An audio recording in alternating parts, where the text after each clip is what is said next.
Well, hello, Uncivil Law fans. I hope you're having a great day. I am back in my Austin studio, so we no longer have to do with wind noise, and we can have a real recording. How fun. And we're here with a lawsuit in the beauty YouTube community. The beauty influencers are after each other.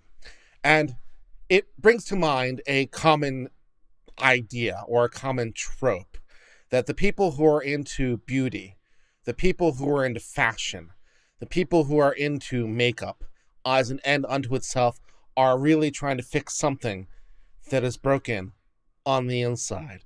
And I feel like this lawsuit may be emblematic of that. I have skimmed through the lawsuit and I feel like perhaps the beauty that we're attempting to put on our face is but mere concealment for issues that lie deep, deep within. And maybe we could do something about that. That would be more productive. And it's also why I don't worry about that kind of stuff quite as much. But that's okay. I'm just going to proclaim myself to be a beauty YouTuber. Because why not? So I'll be your number one source for legal commentary and beauty advice at the same time. Because I don't know that there's a lot of other channels who are doing both. So I'm your number one source for beauty tips and law. How fun. And we're here with a lawsuit between Tati and Katie Joy Paulson over some defamation and tortious interference and saying mean things. And from a Barbra Streisand, okay, so from two frames, this just strikes me as immediately problematic at best. First of all, there's the punching down. You are a 9 million sub channel going after a channel with 0.1 million subs. So, you know, there's a bit of a disparity there. So it's like you didn't have anything better to do with your time with your 9 million subs than to go after a channel with 0.1 million subs. You thought that was a good use of your time? You couldn't just focus on what you were doing? No? You think you had to go after them? That's the other thing. And the other thing too is, like, you're upset with this other channel defaming you and saying mean things about it. So you thought to yourself, you know what I think is a good idea? What I think is a good idea is I want to take this channel with 130,000 subs that people don't know, especially compared to my channel. And what I think would be a super good idea is if I filed a lawsuit in public and I reiterated all the slanderous, libelous, defamation things that have been said about me, so that if it wasn't brought to your attention before, I, the person with more subs, will bring it actively to your attention. I am going to put in a public document all the things that were said about me that I don't want you to hear about. So there's some tactical considerations. There's some punching down considerations. Just all kinds of fun stuff that we have here. So we are going to read this lawsuit from Tatiana Westbrook and James Westbrook and Halo Beauty Partners versus Katie Joy Paulson and Without a Crystal Ball. And we're going to read the most important parts of it. It's 34 pages long. We won't read the whole thing. We'll read the highlights. And I will give the standard disclaimer at this point, just so that, you know, because these people seem particularly litigious.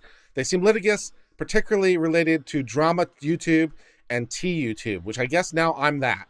So in the interest of trying to protect my own legal hide, I would like to remind you that this is a complaint offered by the plaintiff. It is written in their voice, and these are mere allegations that have been suggested. It doesn't mean they're true. It doesn't necessarily mean they're false.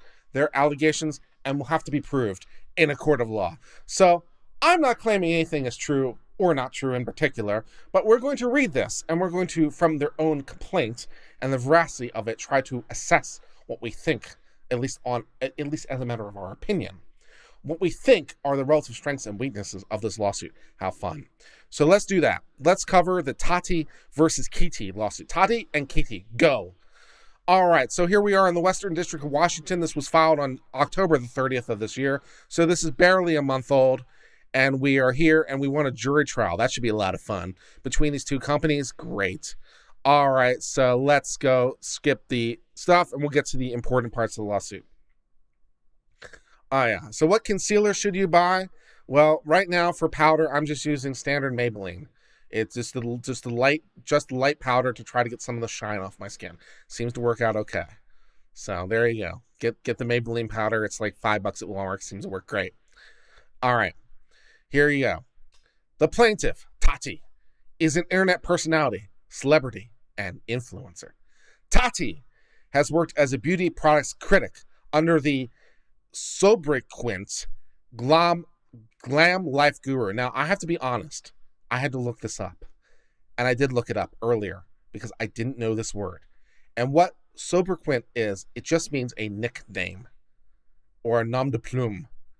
But we had to pick a really obscure word for a nickname or assumed name or trade name or even nom de plume. We had to go all super highfalutin and go with a word so obscure I had to actually look it up. Sobriquets, otherwise known as a nickname. Fun. Tati has over 9 million followers on YouTube alone. Great. James, our other erstwhile plaintiff, is married to Tati. I hope that they're happy together. I am a bit of a sucker for romance, and I always hope it works out in the end. So that's not even sarcastic, that part. I do hope it works out. I kind of always hope it works out. I'm a sucker for romance and, for love to win the day. Anyways, Plaintiff Halo is a company formed by Tati and James. The defendant identifies herself and holds herself out to the public as a journalist. Very fun. I hold myself out as a lawyer because I am. Also as a journalist because I am reporting things to you. So I am both a lawyer and a journalist. How fun. Because I can just declare myself to be a journalist because the First Amendment says I can. Yay. The defendant, Paulson, is an internet blogger and vlogger who makes, produces, and uploads drama and or tea videos. And I had to be honest, I had to look this one up too. I obviously am well aware of what drama videos are. I had never heard the phrase tea video. So I had to look this up. I went to Urban Dictionary and asked some people, what the hell is a tea video? And apparently, tea is what they call it for gossip. So the idea is that when you say, like, let's do tea, like this is, I assume, coming from British. This is British derived, I'm assuming. So it's like, let's come over for tea, and what you're really going to be doing is you're gossiping while you're drinking the tea. So the word tea itself became a pseudonym for gossip. So tea videos are gossip videos. They are the equivalent of women sitting around and shitting the shit and making fun of each other over tea and pretending to be classy. So while they are making the superficial effort to appear to be classy and refined, they are actually engaging in gossip and mutual putting down. How exciting. The ironic juxtaposition of these elements is not lost on me.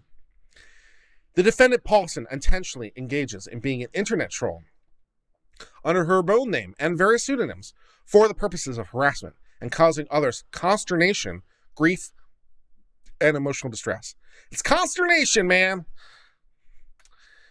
Defendants tout themselves as established YouTube personalities and self-proclaimed internet trolls. They really hold themselves out as internet trolls? Cool. Who have a professed obsession with the plaintiffs. They've actually professed they have an obsession? They actually said that they have an obsession? Okay. In fact, upon information belief, Paulson has openly stated on her various platforms she will not stop going after plaintiffs, and she's otherwise openly dared plaintiffs to sue them. So Paulson can misuse the discovery process to inflict even more damage on the plaintiffs. The discovery process should be lit. It will lead to even more tea. Even more tea from the discovery process. Maybe they can do the discovery process over tea. I wonder when they go to the deposition, because usually there'll be coffee or water. Like, it's not like unheard of, or like a soft drink. Because you want people to be kind of comfortable, maybe some light snacks. Not unheard of for that to be in a deposition. Maybe they'll have some tea. Just in case you want some Earl Grey or something while you're giving your deposition. That might be fun.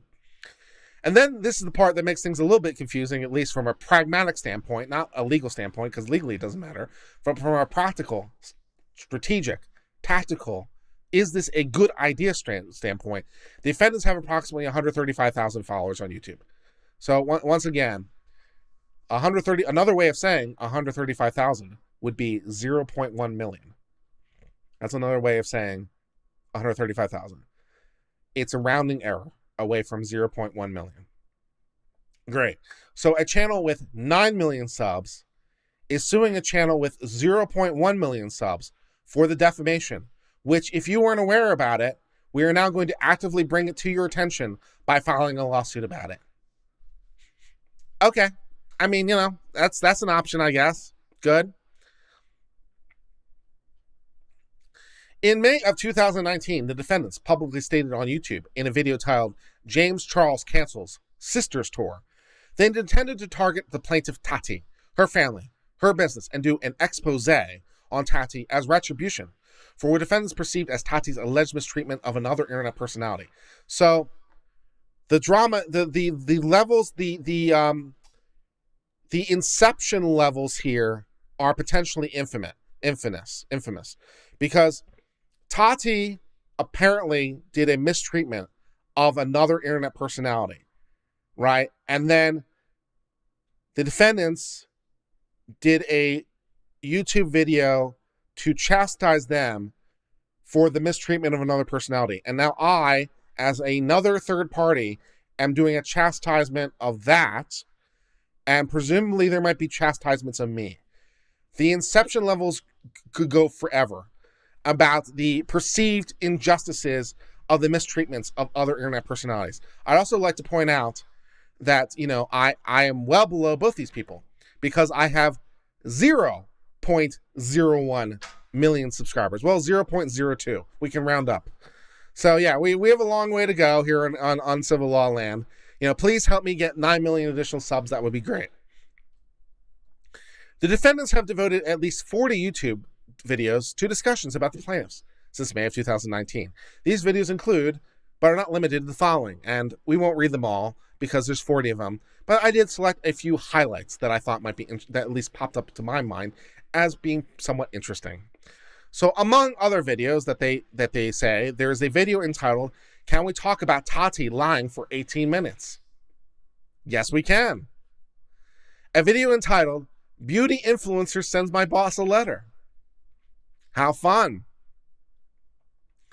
A video entitled, Should We Care About Beauty Gurus After Dramageddon 2019?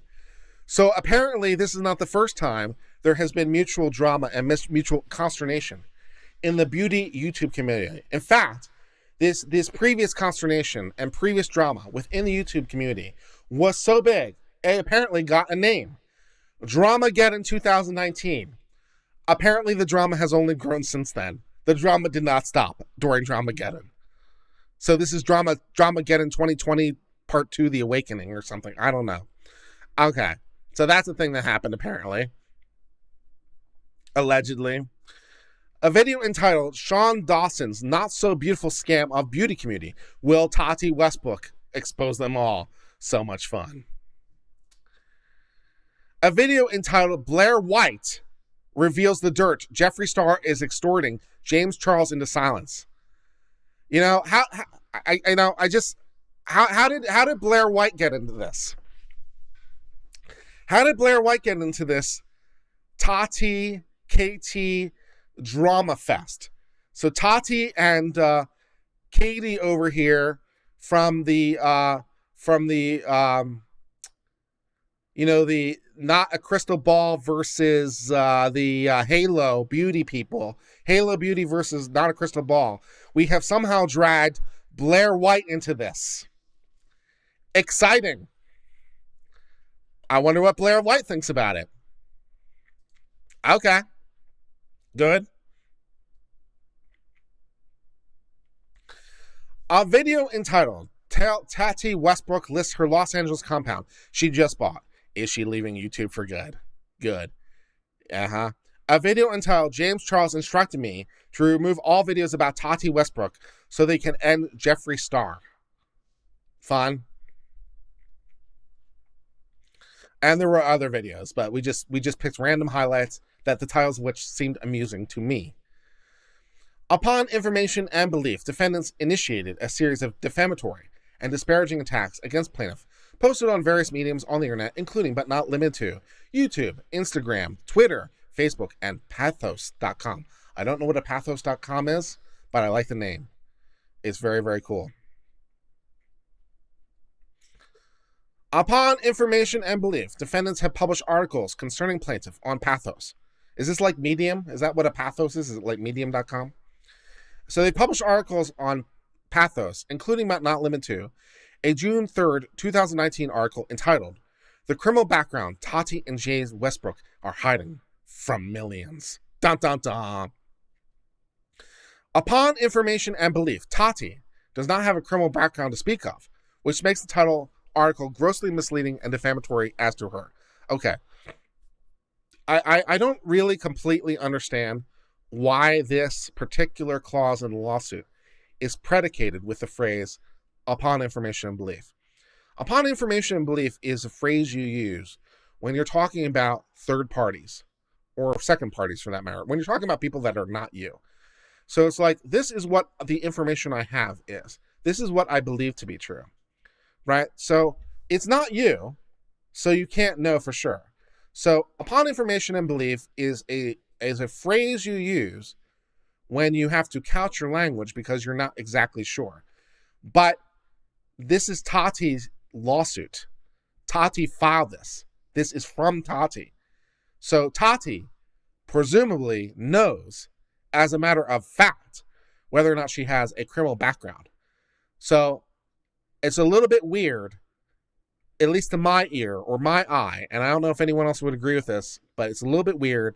This particular phrase is predicated with the upon information and belief. Are we not sure? I don't know. Also, I'd just like to take note here that this might be a bit of a stickler, but as long as we're going on the exact language of things, it didn't. At least the title of the article didn't say Tati had a criminal background. The title doesn't say that. Read it more carefully. The title says, "The criminal background Tati and James Westbrook are hiding from millions." It doesn't say it's their criminal background. It just says they're the ones hiding it. So you could read that as being suggestive of it being their things. But strictly speaking, on the title alone, and maybe this is belied by the article, but strictly speaking on the title alone, it doesn't say Tati has a criminal background. It doesn't make that allegation, at least in the title. It doesn't say Tati has a criminal background. It says there is a background that they're hiding. Whose background it is, it doesn't specify. So, when you're looking for defamation, you're looking for false statements of fact, these are the kinds of things you have to pay attention to. So just an FYI. Anyways, continuing on. Upon information and belief, the article states that James has a lengthy criminal rap sheet and then proceeds to discuss an arrest in 1989 and another in 1990 related to drug use when James was still in his teen. However, the article then fails to mention any further criminal activity over the next 30 years. As a very general proposition, and a pretty strong one at that, because there are exceptions, but it's rare. As a general proposition, it's hard to get defamation for omitted facts. It's possible, but it's hard. So if it's true that he had an arrest in 1989, and it's true he had an arrest in 1990, then it doesn't have to mention, and by the way, there were no other arrests on top of that. It doesn't have to mention that. And then we can all agree, as a matter of objective reality, that's a criminal rap sheet, right? There are crimes. It's a rap sheet. So it's a criminal rap sheet. We can agree that objectively. What defines something as lengthy, however? Is too lengthy? Well, it's lengthier than my rap sheet and also lengthier than Tati's. So what is lengthy? Maybe that's in the eye of the beholder. So maybe that's just an opinion. So James has a lengthy rap sheet. Well, he has a rap sheet to be sure. Is it lengthy? Maybe that's a matter of opinion, not fact. Upon information and belief, the subject article further states James has never been successful in business. Same kind of problem. What does it mean to be successful in business? What does that mean? Right? James' businesses over the years have been very successful. In your opinion. Maybe not in their opinion. Including current businesses defendant attempt to attack for their success. Is that the reason they attempted to attack them? As such, this false generalization regarding James's entire history of business is likewise defamatory. Probably not. Because saying someone is successful in business or unsuccessful in business, what defines success? In whose eyes? It's a matter of opinion. What is success? If they said particular companies failed or something, or made more specific claim, but successful in business is so vague that I don't think it can be proven false or unfalse. So that seems like a matter of opinion. Upon information and belief, the article also reiterates as conclusive fact obvious false allegations found in an unsuccessful lawsuit filed in Hawaii regarding the inheritance of James's mother's estate. Okay, same problem. All right, if she as a reporter is reporting on what is in a lawsuit, she can report on that because she's reporting what's in the lawsuit. The same way I'm reporting what's in this lawsuit, which is exactly why I started this whole discussion by saying I'm not making factual claims because I have no idea what's factually true or not. This is written by Tati, so presumably she thinks it's true because it's in her lawsuit. So she thinks it's true. Whether or not it is true, I have no idea. And I'm just reporting it. I am bringing the information to you. This is a thing that happened in a lawsuit. Someone made these allegations. So merely saying, I found these allegations in this lawsuit, I mean, how would you know they're obviously false? I don't know. She just says they are obviously false without specifying further. It doesn't even make sense. Had a valid investigation been performed, she doesn't have to. She can rely on official legal documents and official pleadings. I mean, they are submitted to courts. That kind of is reliable, at least a little bit. Also, reporters are not under any obligation as a general proposition to do any particular investigations. It would have been discovered this lawsuit was filed by James's estranged sister, who was expressly disinherited by their respective mother many years prior due to said sister having previously sued their mother when their stepfather died in an attempt to challenge the inheritance of surviving spouse. Okay, so they're having a fight over inheritance. That's fine.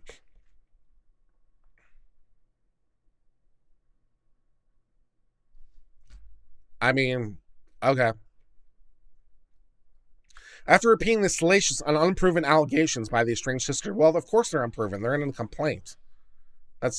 They're unproven. That's why they're in a complaint.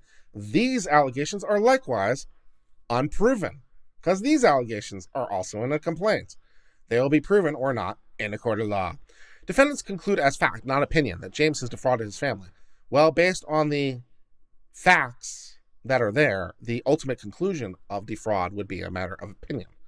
Right? If I say this looks like fraud to me, that's a matter of opinion, based on the facts that I've been presented with. Upon information and belief, the statement in the article that Tati Westbrook's vitamin line was not selling the way she hoped is both misleading and maliciously false, as the vitamin line more than exceeded expectations, and Tati only lamented that the launch of the line could have gone more smoothly.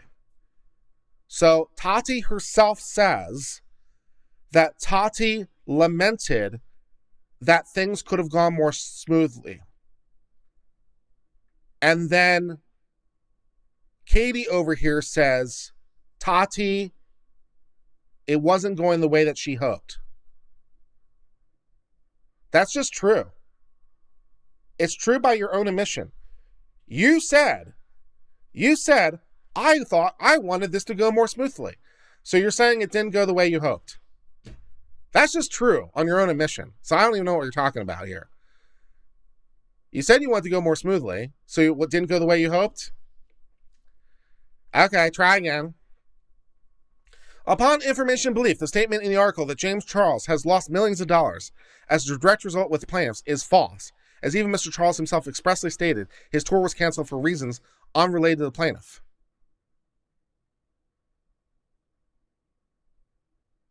Well, I guess it depends a little bit what you mean by direct result, because that part isn't in quote. So James Charles did lose millions of dollars. James Charles agrees to that. He did. You didn't put direct result in quotes, though, so you're putting words in their mouth. All you're saying that they said, the only thing you're saying that Katie said was they lost millions of dollars, which Charles himself admits is true. So I'm not sure what as a direct result is coming from, but it's not in quote marks, so, might have to clean that one up a little bit. All right, then we have a whole bunch of specific defamatory statements. This is going to take some time, because I thought we'd go through kind of all the defamatory statements and we kind of pick apart which ones we thought were good, which ones we thought were bad, which ones were opinion, which ones are not.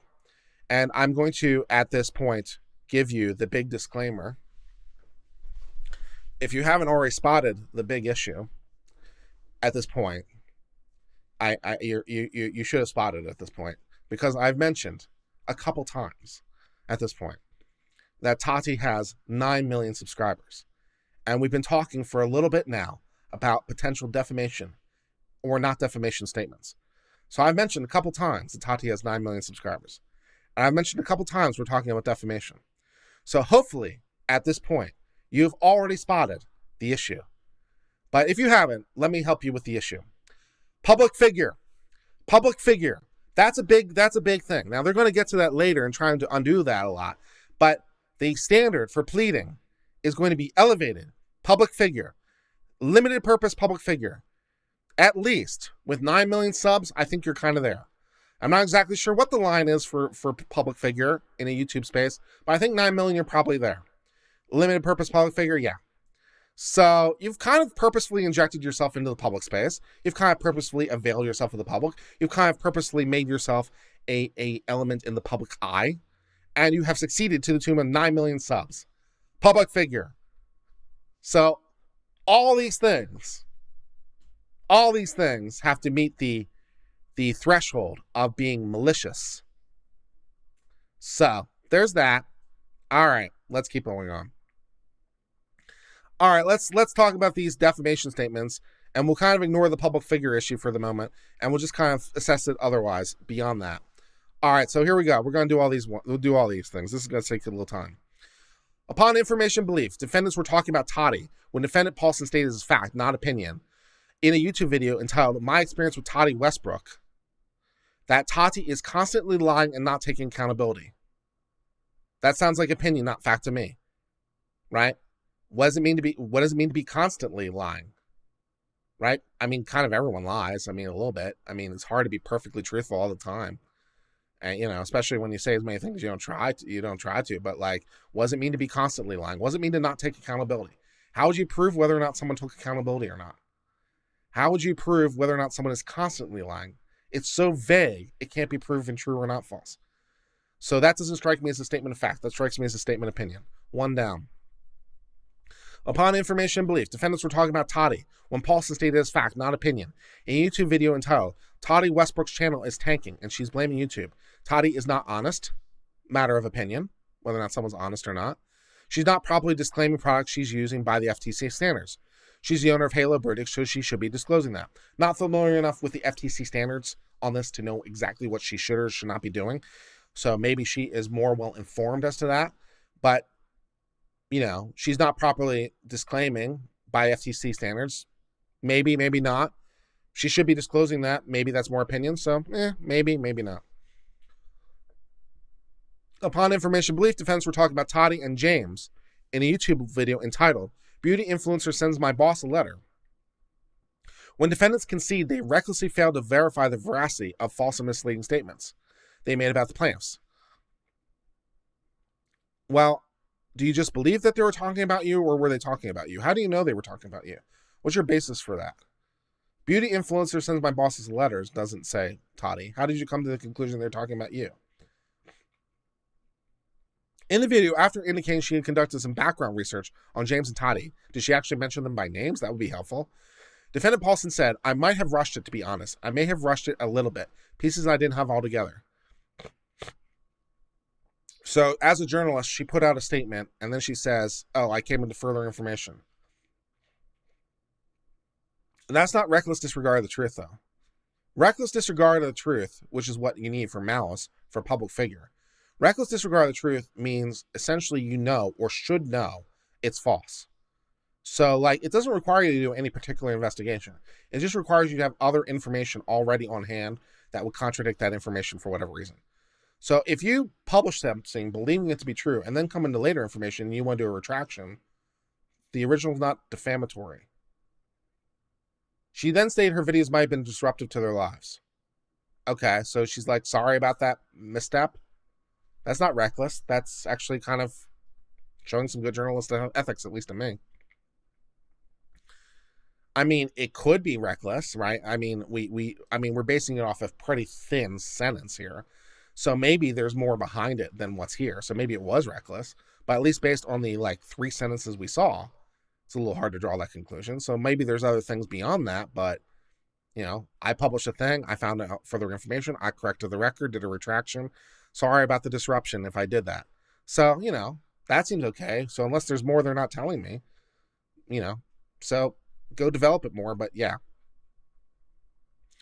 Ryan says she also needs to show actual merits with clear and convincing evidence as well. She's not even going to come close to meeting that standard. There you go.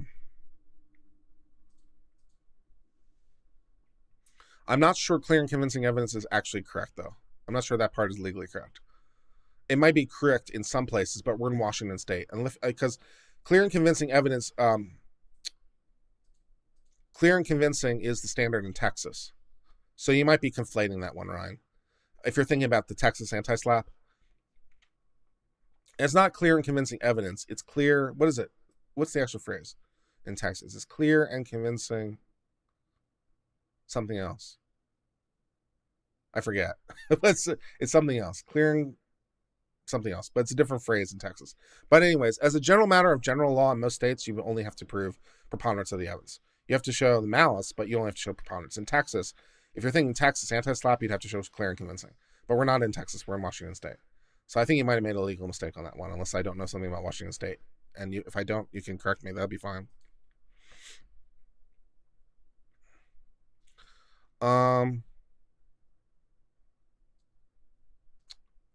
Without any crystal balls, not without crystal ball. Just got here and starting from the beginning, but must say the obvious bias and lack of understanding demonstrated by the introduction is pretty astounding. I don't have any bias. I don't have any bias because I don't know anything about these people. I literally had never heard of either of these people before today. Someone sent me a message and said, here is something you might be interested in. There is a lawsuit out there between members of the beauty community. Maybe it was last night. Might have been last night. But either way, it's not been very long. And I have not looked at any of their videos on either of their channels. I know literally zero things about them. All I know is what I'm reading. As I stated at the beginning, very clearly, and I'll state it again, these are allegations from the plaintiff, written in her voice. They are written specifically to favor her. They are written in her lights. So I don't have any bias. The complaint sure as hell does, though. It's supposed to be biased. It's from one of the parties. And when there's a response, we'll read that too. So I don't have any bias because I don't care. I don't know anything about any of these people. And until I jokingly said I'm now a member of the beauty community because why not, I've not exactly been known for my beauty tips. I like to think people think I'm beautiful, but I'm not sure they're coming to me for that reason. So I don't have any bias. I don't have anything for or against Toddy. I don't have anything for or against Katie. I don't know anything. All I know is what I'm reading. And I'm trying to assess it on its own merits.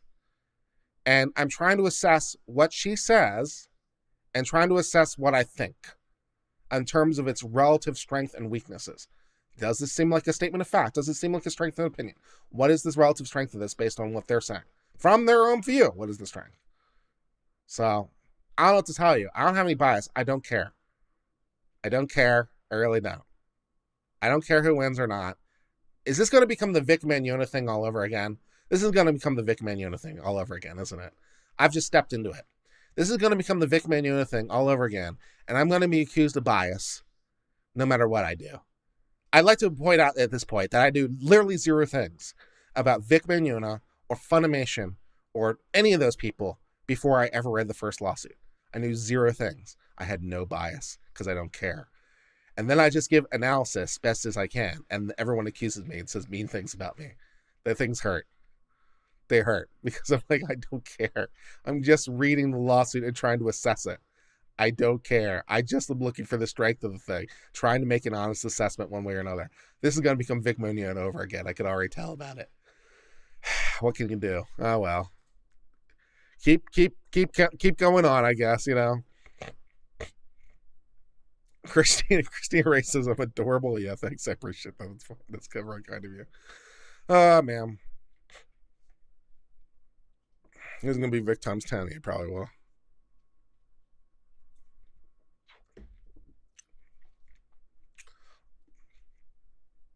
Anyways, where were we? We were on D of, I don't even know how many there are. There's quite a few of them. I know we go past Z.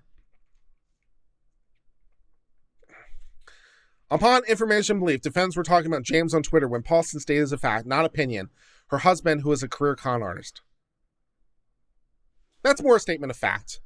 Yeah, saying someone's a con artist is kind of a statement of fact. That's implying because you can prove or disprove someone's a con artist, right?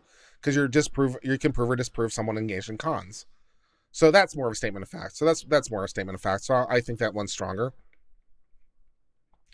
Brian Nadarin says, keep your chin up, buddy. You're awesome. Thank you. I try. Yeah.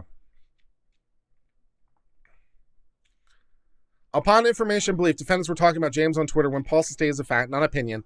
He hasn't changed. It's kind of opinion. He stole from his money from his dying mother. Depends what we mean by stole, I guess. Took out loans in her name while he was sick and ill, and then stole $340,000 from a lender in California.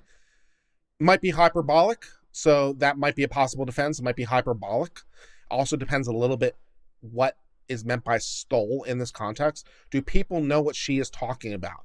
Because this is coming in the context of a video, right? Dealing with the wills or whatever. So this is coming in the context, so this is just a good point to point out as always. This is a good point to point out as always. That when you're looking at defamation, you have to look at it at the entire context of the thing, right? So you have to look at it in its full context. You just don't look at little statements in little isolation, because a statement in isolation might be defamatory. But if you look at what the whole person said, it's not defamatory, because they said things that you would then interpret what they said back, right? So so you would read what they said in the light of everything. So when this says person A stole from person B, right? That implies on its own literal terms a statement of fact. Person A stole from person B. That seems like a statement of fact. However, I'm not sure it is, because I assume it's coming in the middle of a YouTube video or other sort of lengthier post. And so maybe she was talking and she said, here are some specific things that he did, and then used the term stole to refer to those things. So maybe it's a bit of a hyperbolic, but if you listen to the whole video, you would understand from context what she meant by stole. She wasn't using it in the literal criminal sense of the word, possibly. I don't know, because again, I haven't listened to the videos. I'm guessing what's possible, right? I'm looking at this from both points of view. I'm like, well, what should she mean from stole? Or what could the defenses be? Here's some possibilities. I'm guessing, right? I'm hypothesizing some things. So it's like, maybe in context, she wasn't making an allegation, or maybe she was. But, when you just have these little statements, it's like, I don't know, maybe there's something here in context that would lead you to a different conclusion, right? You have to look at the whole thing. So you look at this whole thing and see what else is going on. Am I Katie's new boy toy? Not that I know about. No. I am still very single. Yeah, very single. Very single lawyer who can put a little bit of powder on his face so the light isn't quite as glaring, and that's about it. And puts on sunscreen. Those are my beauty tips. Always wear sunscreen. Like the song. Yeah. Actually, that's actually a really good beauty tip, incidentally.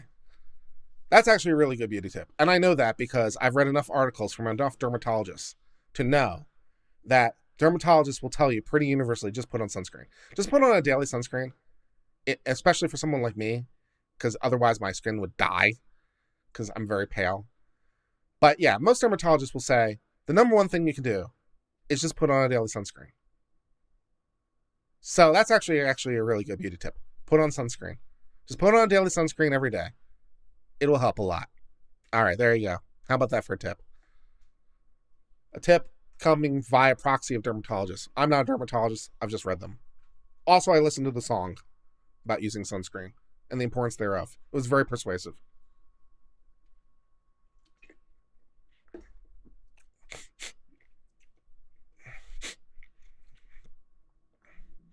Upon information and belief, defendants were talking about James on Twitter when Paulson stated as fact, not opinion. Her husband is a career criminal and scammer. That seems like more of opinion. That seems like more of a fact. Saying someone's a scammer, that implies a fact. Engaging in scams. Career criminal, that's probably factual. I mean, you get a little bit into what does it mean to be a career criminal, but it's probably fact enough. Yeah, it's more factual. Defendants were talking about James when he said stole from his dying mother. Same problem. We can look at the whole context. What exactly did they mean by steal? Was it clear in context?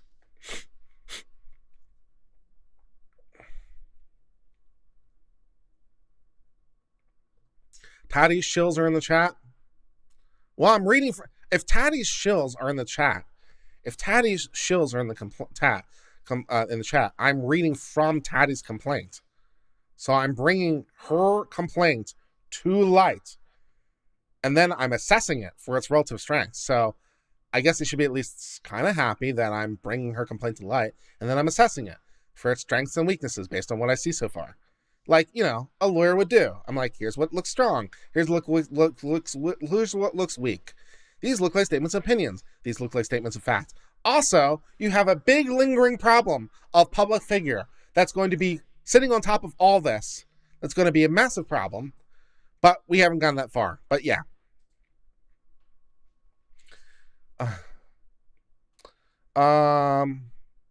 Again, I'm getting accused of bias, which is a little bit annoying because I'm not biased.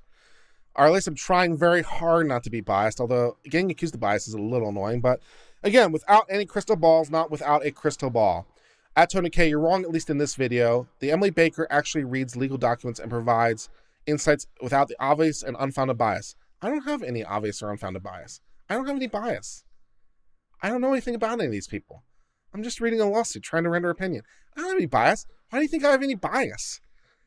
I've already said in this video, here's some things that look like facts, here's some things that look like opinion, here's some things that look a little bit mixed. I've already ruled essentially for both parties in this analysis. I'm only up to H, and I've already said things in favor of both people. I've said this looks strong, this looks weak, this looks like fact, this looks like opinion. How biased can I be when I'm cutting it both ways? Man, Lord, I can't get any break from some of the chat here. Man, look. Man, all right, let's carry on. I don't know any of these people. I have no skin in this game. I have not yet been offered any beauty products. Maybe I'll be offered some goop or something. I don't know. Probably not. Upon information and belief, defendants were talking about Toddy on Twitter when Paulson states as fact. 2 con artists who destroyed reputations so they could pay off debt. That sounds like a statement of fact. Yeah, con artist is fact. Destroyed reputation, a little bit subjective, probably fact enough. So they could pay off debt. That's a motivation. To pay off debt is suggesting a motivation. That's fact. Con artist is fact. Destroyed reputation's a little bit subjective in terms of what that means, but probably fact enough to get there. So that's probably fact enough. You're wearing my favorite new watch? Oh, yeah. Yeah. I also got a new one recently. I haven't actually gotten it, but I just bought a new one. But you know, I do different watches, and today I'm just doing a simple Timex expedition here. Let's see if I can get a good shot of it. Yeah, just a simple Timex expedition, and then of course I took it off the regular band and put it on an orange silicon to match the orange hands. So I do kind of like that. I just got a Seiko Chrono. So that's going to come in the mail. I'm pretty excited about that. Yeah. I have fancy watches and I have less fancy watches. Right now I'm wearing my Timex. Yeah. Hold on. We'll go full on lawyer mode. Hold on. I'll switch watches. Give me a second.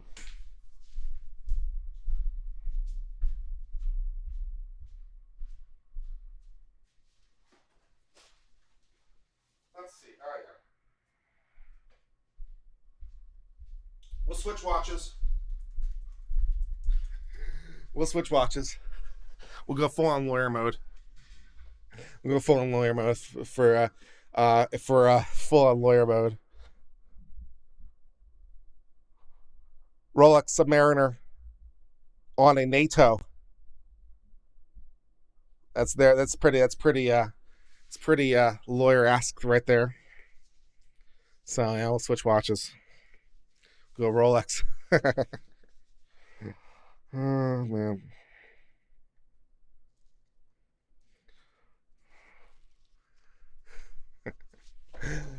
All right, let's see. Where are we doing? Oh yeah, I'm wearing Clemson shorts. I'm wearing my Clemson boxers. You know, I went to Clemson. Yeah, I'm wearing Clemson. What Clemson shorts? Clemson. My undergrad is Clemson University. Go Tigers.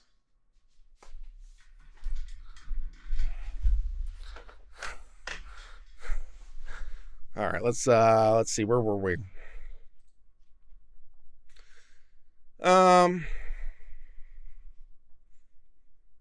Excuse me. Upon information belief, defendants were talking about Toddy when Paulson stated as fact she's lying to sell snake oil. That seems like a fact. That's a bit more fact, yes. Defendants were talking about Toddy and James on YouTube when Paulson stated she has a pretty consistent reputation of fooling people into believing she's very trustworthy, but then she does a lot of very untrustworthy things. She covers Tati stories because she sells junk vitamins. It depends a little bit what you mean by junk vitamins. You have to look that a little bit into context. Does she mean that they're not like really vitamins or they're poor quality vitamins, or does she just mean that like vitamins in general are junk and they aren't really like helpful, which would be more of a valid opinion? So that last part is a little unclear from its terms, whether that's statement of fact or opinion. Let's go to the first part. She has a pretty consistent reputation of like fooling people into believing she's very trustworthy, but then she does a lot of very untrustworthy things. That's tough. But what's someone's trustworthy or untrustworthy is more an opinion, right? As opposed to like someone is lying or telling the truth. Trustworthy is kind of an opinion. If someone is trustworthy, I like to think I'm trustworthy. The at without crystal ball people probably thinks I'm less trustworthy. So am I trustworthy or not? Some of the people in this chat might think I am trustworthy. Some of the people in this chat might think I'm a shill and or a horrible sellout and or blatantly biased or whatever else. So yeah, is trustworthy or untrustworthy opinion? Yeah, probably is. Fooling people? I don't know. That's tough. That's tough. I think it's opinion, but it's close. That's a tough one. Upon information and belief, defendants were talking about Tati and James when Paulson stated as fact in a video titled "The Past James and Tati Westbrook Don't Want You to Know About." I just want you to keep in mind she's been accused of selling snake oil. By whom? But if that's actually something she's been accused of by others and that's a faithful reporting, then that might be privileged. You can get into issues with republication, but if she's actually been accused, especially in like some sort of formal way, in some sort of formal lawsuit, especially by someone else, and she's just pointing that out, she might have reporter's privilege for that. And then there's also like, anyways. And then after everyone I'm done, I can say without a doubt her product is snake oil. Ooh, that's tough. If you say a product is snake oil, is that fact or opinion? Let me think about that for a second. I mean, snake oil has a very, very negative connotation, but is it a factual claim? Can you disprove something? Can you prove something is snake oil or disprove it? Is that a statement of fact? I'm not sure. I'm not sure if that's a statement of fact or not. And everything I've done, I said, without a doubt, her product is snake oil. She's manipulating her followers and buying these products and promising results that have zero testing to show they'll do anything. Maybe hyperbole? Manipulating is a bit of opinion. Promising results, if she's actually making promises, that might be provable, whether she's making promises or not. Whether or not there's testing that they'll do anything, hyperbole. So there's some defenses in there, but there's also some factual elements there. Let's just say Toddy brags that he's self-made. He's self-made. Toddy brags that he's a self-made? Toddy brags that he? Okay. I'll bet you when you're stealing money from your family, it's self-made all right. Again, with the stealing, what does that mean in full context? Is that a statement of fact? Is it hyperbole? What is the full context of the video where it's going on? I need to know more information. And I think some people think that, I don't go quite so far as to say all vitamins are snake oil, but I think people sometimes make some very strong claims with vitamins that aren't really borne out in reality.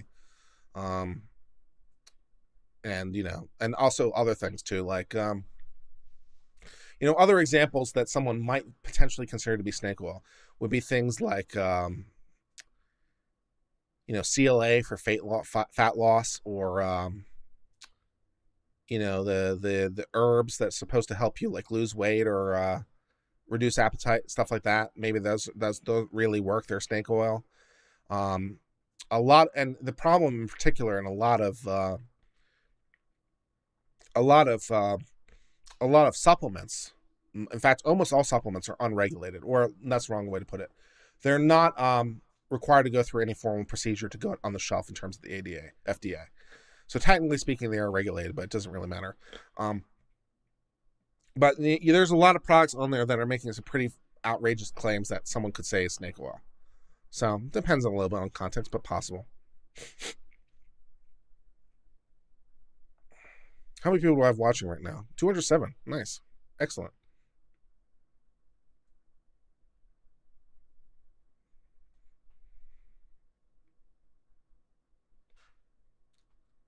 He gave his opinion before even reading the document. I wasn't giving an opinion. I was just kind of making some jokes about, people who are are ugly on the inside. I was just kind of making some jokes to lighten the mood and humor. Humor works and jokes work. Also, I didn't. Okay. I've got some detractors in the chat who are not going to be pleased. They did not like my cold open with the people who get into beauty and fashion are broken on the inside comment, which I like to point out is an opinion. And it was also a joke. Man, you can't make people happy. Upon information belief, defendants were talking about Halo when Paulson stated as facts, not opinion. You're stealing other companies' logos. It's not completely stealing a logo. It's just kind of stolen.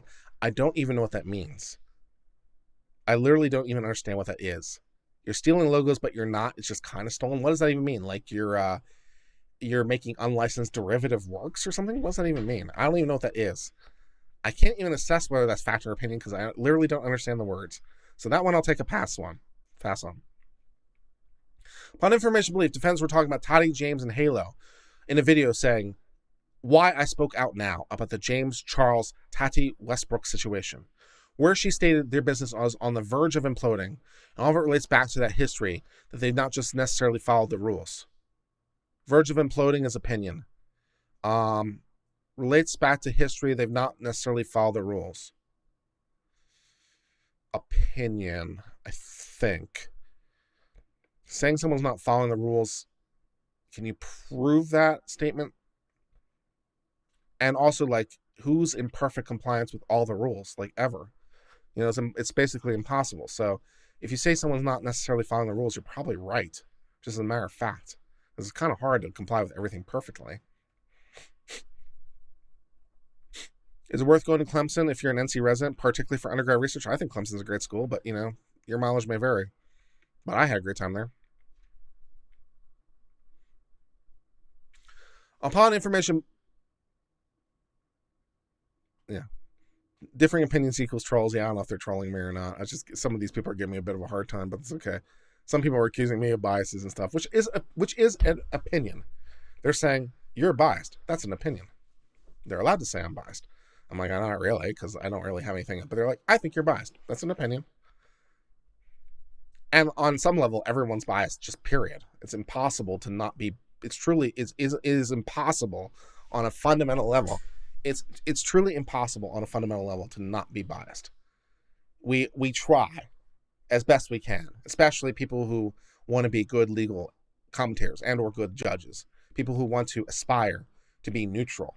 But to be truly unbiased, that's really asking a lot, because human beings are, ultimately driven by their own internal mechanisms and so forth. That's too much philosophy. But yeah, to be truly unbiased, no one's truly unbiased, right? I think I'm as unbiased as a person can be, though, because I don't know about these people. I've never heard of these people. I don't really care about these people. I'm just assessing a legal claim. So I think I'm about as unbiased as it gets.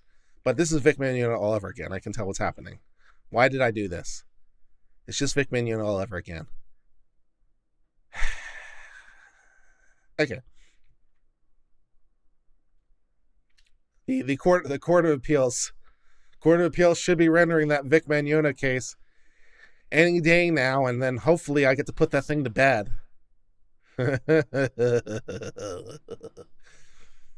unless they were for some reason reverse, and then the party never ends, and my fate is sealed. That'll just be the kick of the teeth.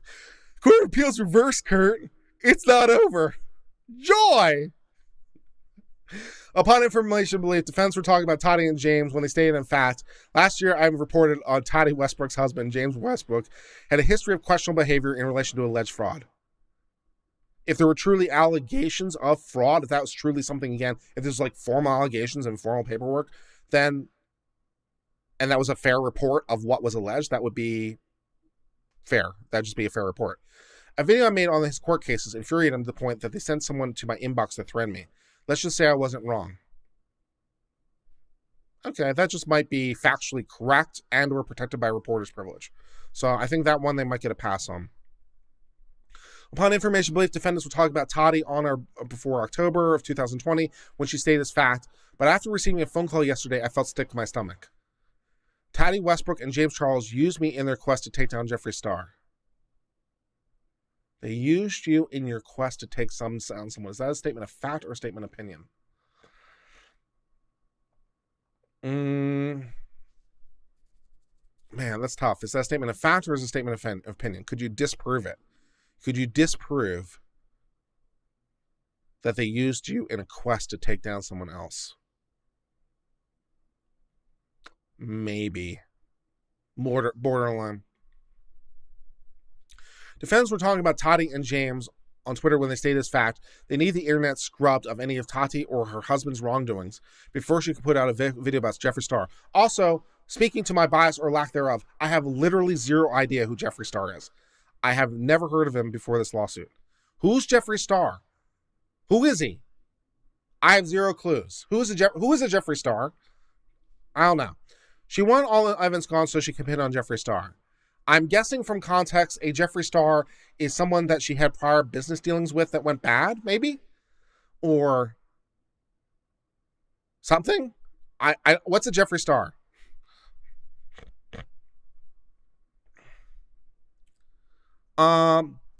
Defendants were talking about Tati and James when they stated as fact, Tati Westbrook wanted to set up her audience and make them believe she was trustworthy and likened herself to being an angel.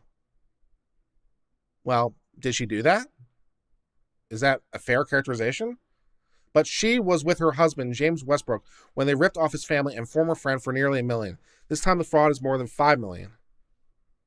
I don't know what ripped off. I don't know the context. I need more information. And the fact it's on Twitter is not encouraging because it doesn't allow for long form content. But you could still look at the overall context. So yeah.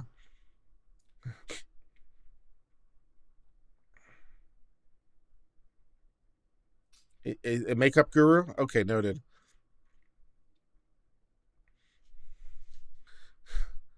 Ugly beauty YouTuber is a makeup guru. Okay, maybe Jeffree Star can give me makeup tips. Jeffree, can you help this? Can you do some queer eye for the straight guy or something over here and help this? I don't know. I probably need help. I don't know. Upon information belief, defendants were talking to Toddy and James when they stated as fact, not opinion.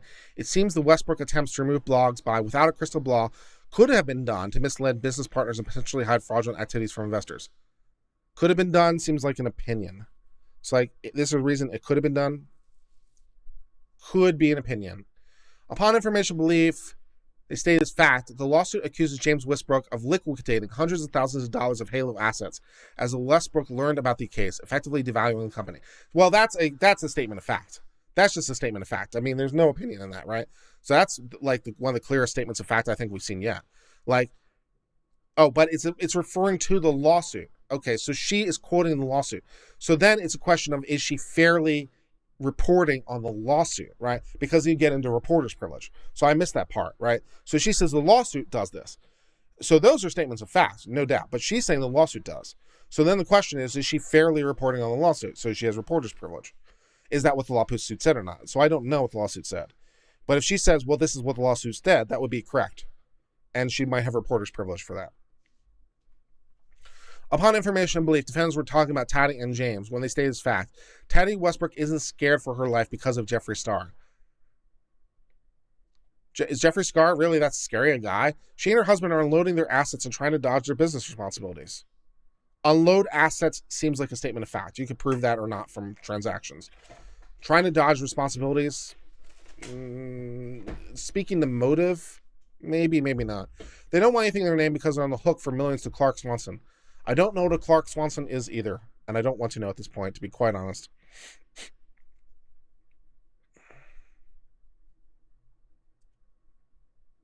Oh, Archfriend. Archfriend says the lawsuit needs to do the context. This is a judge who has no idea what's going on. Yeah, it's not that big a deal right now because we're in notice pleading. So in federal cases, in general, we do what's notice pleading. We just have to put you on notice to give you enough information. So unless Washington State has its own anti-SLAPP or other procedural mechanism, or as a matter of local rules or otherwise requires some sort of elevated pleading. So unless there's some sort of reason that they have to, this is more than enough to get out the door, right? So this is more than enough to make like the essential argument. So, you know, there will be a response to this and there will be a response to that, and then there'll be fights. So, you know, what will probably happen next? Probably what happens next maybe is a motion to dismiss directly. Probably is the next thing that happens. Probably. So next thing that happens is probably a 12B6 motion to dismiss, which right now I think will be denied, but at least for some counts. We haven't gotten to all the counts. So some of the counts might be denied, some might not. For the defamation, I think some of this will survive. So we'll have to look at actually in terms of what they're asking for to see if we can predict like what counts will be dismissed. So next thing that probably happens is a 12B6 motion to dismiss. And right now, some of the stuff looks like it will survive that. And then after that, you have an answer if the thing is maintained. So you have an answer where they'll respond, and also counterclaims, which I assume there will be some counterclaims. That will be fun. And then there will be another motion to dismiss from the other side on that stuff, and then you have to assess that. And then at that point, assuming that you still have things alive and well, then you might try to see if you can resolve enough facts to get to summary judgment. So is there enough here to just conclude as a matter of law that one side wins or not? As a matter of law, because the evidence is so clear that you can just do a summary judgment. Right now, it looks like no, but we are nowhere near developed enough to know that for sure. So next will be a motion for summary judgment, which you'd probably predict would be denied unless something else happens. And then potentially you're into discovery. So then after that, you're into discovery. So you have exchange of documents, records, you have some depositions, and then, you know, depending on what that reveals, you have another motion to dismiss / another motion for summary judgment. And then if that doesn't work, then you're on to trial. So yeah, we're well early in this process. So we're just on notice pleading. So this is enough to get our foot in the door. That's all we need, unless again Washington has an anti-SLAPP that elevates it, or there's some sort of special pleading requirement or something else in Washington specifically that I don't know about. But as a matter of general federal law, we're fine right now. You know, so yeah.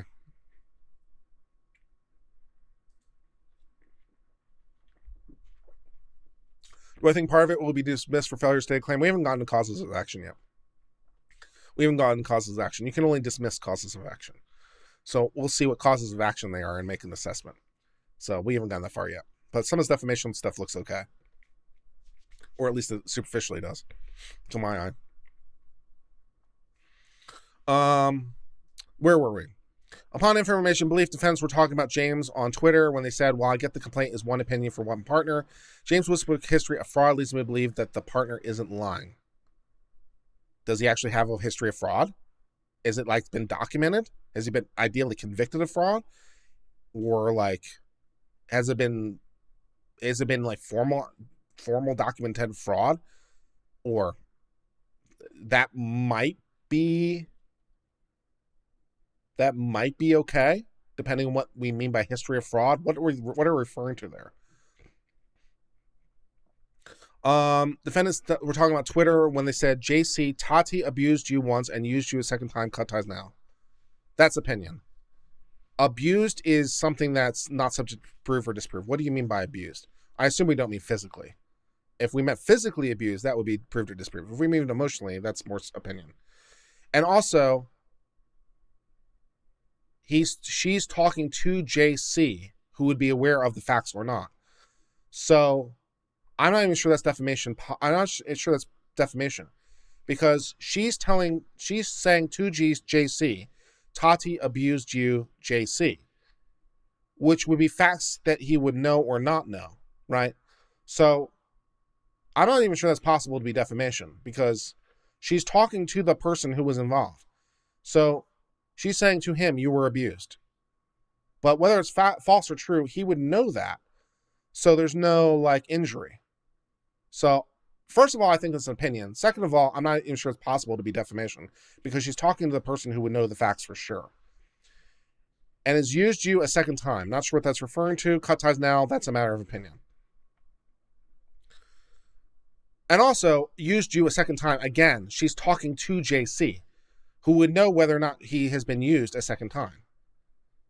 So I'm not sure that's possible to be defamation in that context.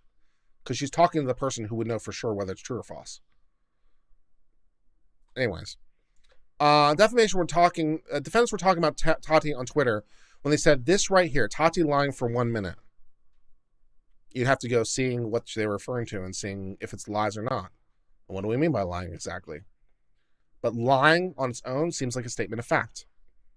So without more, seems like a statement of fact. Finally, we've gone to the last of these specific ones, DD. Upon information belief, defendants were talking about Tati on Twitter when they said, I dared fact-check Twitty's assertion that her husband is a great businessman. Well, what makes someone a great businessman is subjective. That's opinion. Okay, now we're getting into the stuff where we're trying to deal with the public figure stuff, which, good luck with that. But upon information belief, defendants have shown a reckless disregard of the truth, other statements, and a propensity for painting in the false light. Yeah, so for public figures, we have to show not mere negligence. We have to show what's called actual malice, which is a term of art. The way I phrase it to make things a little bit easier is what we mean by actual malice is we don't mean malice to the person. What we mean by actual malice is malice to the truth. Malice to the truth as such. So you can see this in the defined case law where it actually defines actual malice to be that it's false or you recklessly disregard that's false. So basically, or should have known it's false. That's actual malice. And that's why it means malice to the truth as an entity unto itself, right? Instead of to the person. So even though I knew it was false, I didn't care. I had malice to the truth. And so I said it was true even though I knew it was false. Or I had enough information that I should have investigated more. And I basically had willful blindness and completely recklessly disregarded a substantial amount of information. And that standard is really, really high. It's hard. It's very hard to get past actual malice. It's very hard for public figures.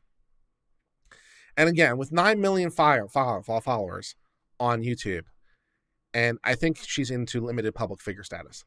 I don't think she's in general public figure because general public figure is really hard, right? So general public figure is really, really hard. For general public figure, you're looking like basically the easy way I've said. The easy way to know if you're a general purpose public figure, it's not like a formal legal test, but it's the way I always think about it, is the way to know if you're a general purpose public figure is, have you ever appeared in an issue of the National Enquirer, preferably on the cover? If so, you're probably a general purpose public figure. So that's kind of my informal test. That's the kind of thing we're talking about. Have you ever appeared in the National Enquirer, preferably on the cover? If so, you're probably a general public purpose figure. So yeah, you're talking about only the top of like people. So 9 million subs is not going to do it. PewDiePie is probably there, and not many other people. But limited purpose public figure is a lot easier because you're only in limited domain. You're only in the domain that you've injected yourself into the public sphere. So as long as we're talking about her beauty products and her beauty business and the products she's selling, so we're talking about the vitamins she's selling or the beauty products she's selling. We're talking about her beauty business, her beauty YouTube.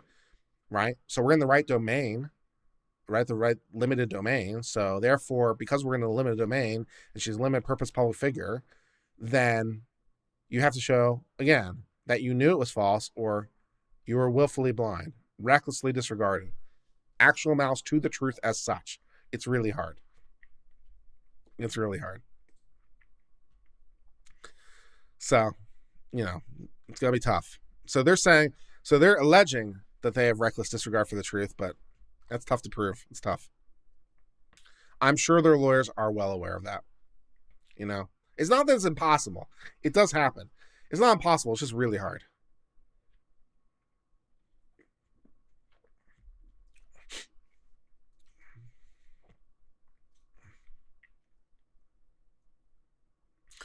Let's see, where were we? Upon information and belief, plaintiff's business partner filed a lawsuit Plaintiff's business partner. So she's referring to herself. She's the plaintiff, right? So Tati's business partner, right? So Tati's business partner filed a lawsuit in Los Angeles Superior Court on the 20th entitled Swanson versus Halo. In response to the filing, defendants have devoted numerous hours of content on YouTube and numerous Twitter posts talking about their stuff. I'm not sure their lawyers are necessarily thrilled. You know, most lawyers tell you to keep your mouth shut when you're getting sued, but hopefully they've run it by their legal counsel at least first. Defendants have even posted on Twitter on the 28th that they were tipped off about the suits by a source who asked us to break the story. Well, I mean, if she's being sued, she'd get the information one way or another. And why is her business partner it's her current business partner. Why is her current business partner suing her in Los Angeles State Court and she's suing in Washington Federal Court? That's interesting. That's really interesting. And because they were filed at basically the same time, October 20th, October 30th. So they're filed 10 days apart. So why is that a thing? I don't know. I can definitely see those cases being consolidated in the name of judicial efficiency. So assuming that this stays in federal court or something like that, I can definitely see plaintiff getting hauled in the federal court because he's a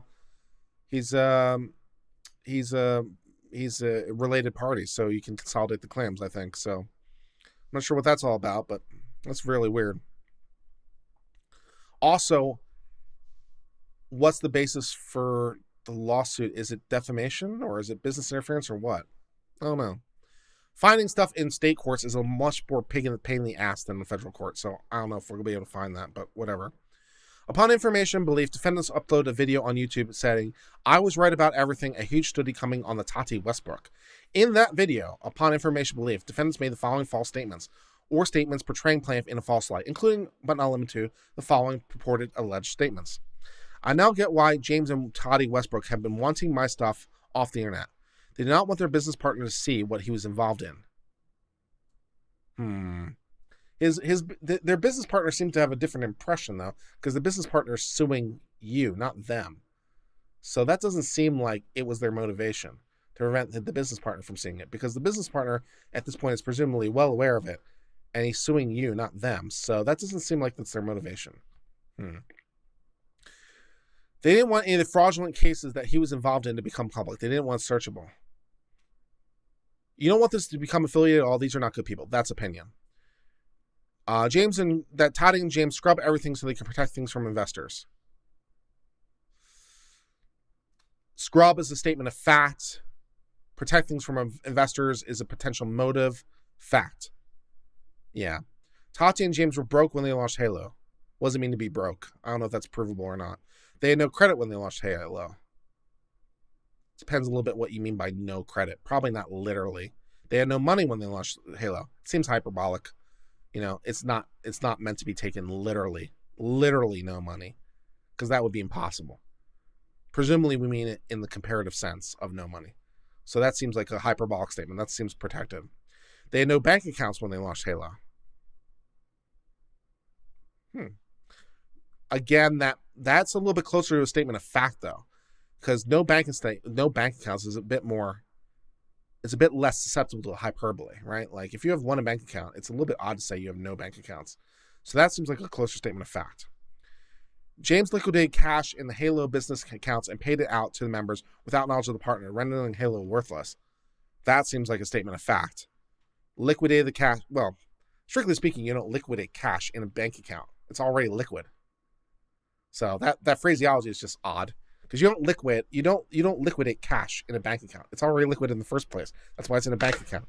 But anyways, putting aside that side, paying it out to members without the knowledge, rendering Halo worthless. That part would be a statement of fact, presumably. Worthless is a bit hyperbolic. Paying it out to members without their knowledge, though, that is a statement of fact, right? That's a statement of fact. James liquidated his mom's house to a point where it was zero. They had so many reverse mortgages, the house had no equity. How do they get multiple reverse mortgages? You can't just get reverse mortgages. It's essentially just it's a loan. It's a loan that pays you. So a reverse mortgage is using the equity in your home to pay you. So it's kind of a modified life estate. So you give the bank your house, but you get to stay in it, and they pay you out of the equity. and then they keep the house when you're done. So how could they get multiple reverse mortgages? Because it's a loan, or it's a tied to the equity. So that doesn't make sense. There's not truth to any of these statements. Moreover, defense portrayed James in a false light is he knew the statement was untrue at the time it was made. Generally, one must be 62 to obtain a reverse mortgage. That's true. If we're using the phrase reverse mortgage in the technical sense, you do have to be 62. Defense are of knowledge that James is well below the age of 62, but they said it was his mom's house. So whose name is it in? Because they said James liquidated his mom's house. Is it in his mom's name? Who has the reverse mortgages, James or his mom? So there's an ambiguity there somewhere. Upon information belief, defendants uploaded a video onto YouTube entitled Toddy Westbrook's Legal Issues, going over the full complaint. Well, I'm also going over the full complaint, so me and Katie over here are doing the same thing or something. I don't know. In said video, upon information belief, defendants make the following false statements. Stating that Toddy and James listed their house for sale because they want to get rid of assets if they lose the lawsuits so people cannot get access to their money. And it's implying a motive, but it's also an opinion. So that's tough, but I kind of lean on opinion on that one. Saying James liquidated all the assets from Halo Beauty. All of his assets. Well, that seems like a statement of fact. Whether he liquidated his assets or not should be provable or not. Whether he liquidated his assets, because that has to be reported, so presumably. Upon information belief, defendants recklessly made false statements without supporting information. To begin with, it's mathematically impossible to liquidate all his assets if James is being sued as a 33% owner of the Swanson case. I don't quite follow that. If he was a 33% owner at the time of the start and was trying to liquidate it after the fact, this statement doesn't quite follow. They might be trying to say something that's true here. It's just not phrased in a way that I can quite follow. It's mathematically impossible to liquidate all his assets if he's being sued as a 33% owner. Well, if his assets were liquidated, he presumably wouldn't be an owner because they'd be liquidated. So if they're saying that he had completed the liquidation, so he couldn't be a 33% owner, if that's what they're saying, that makes sense. Yeah, because he'd be a 0% owner because he'd be liquidated. If what they're saying is he was 33% owner at the time and then he tried to liquidate to deal with that, then it wouldn't be mathematically impossible. So the statement's a little ambiguous. Toddy and James moved to the state of Washington and became permanent residents thereof. A fact known by defendants, as Paulson made a mention of Toddy's move to Washington in certain of her videos. Despite this knowledge, defendants instead claimed that Toddy and James were selling their house that they no longer lived in for nefarious reasons.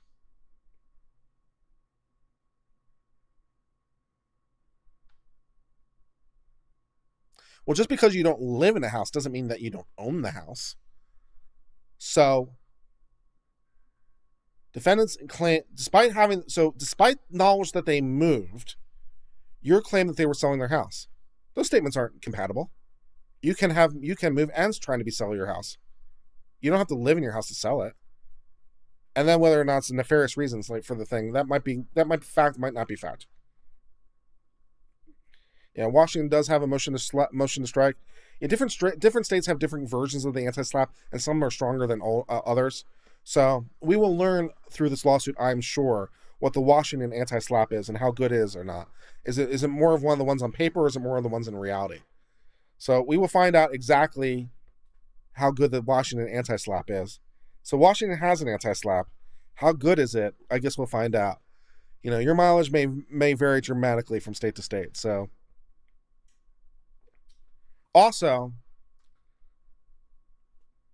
this is another problem. Because we're in federal court, and the courts are divided on this issue.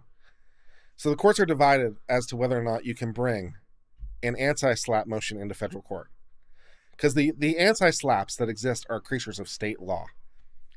And there's a division. And there's some really weird divisions out there. And I don't even begin to know what the rule is for Washington level claims in the Ninth Circuit. Because this is in Washington. This is in federal court in Washington, so it's in the Ninth Circuit. So I don't even begin to know what the rule is for bringing a state level SLAPP, anti-SLAPP, into federal. So that's a whole mess. It's a whole mess. Some federal courts allow you to do it, some don't. Because the question, at least so far in the federal courts, have been, is it procedural or has it been substantive, right? So the normal rule is you don't bring in state procedural rules. You bring in state substantive rules. So to give you an example of what a substantive rule would be like suing for defamation, right? So the federal law doesn't define what defamation is. The state law does that for you. So you can sue in federal court. You're suing under the state law, but you're suing in federal court under what's called diversity jurisdiction. But you're still suing on the state level thing. So you bring in the substance of the tort of defamation, the defined tort, and all the applicable case law that applies to that. So all the Washington case law that applies. So if your question is this defamation? Great. Go look at the Washington state law. Go look at the Washington state court's interpretation of said law. Import all that stuff. That's all substantive. Great. Then you get to the slap or anti-slap. Is that substance or is that procedure? Some of the federal courts have said it's procedural. Some have said it's substantive. And of course, it can and often does depend on the state-specific version of the slap. So we may or may not see an anti-slap. I'm sure someone will try. Someone will absolutely try. But will they actually be able to invoke the anti-slap or not? We'll find out.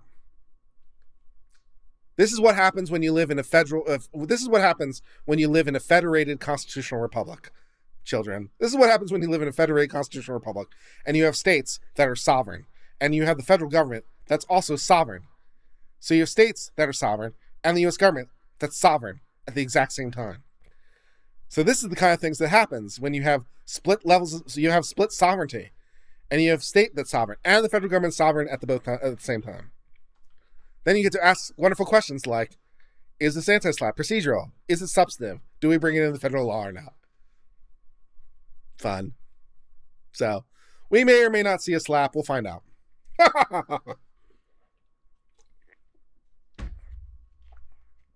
Yeah. Anyways, carrying on. Yeah, carrying on.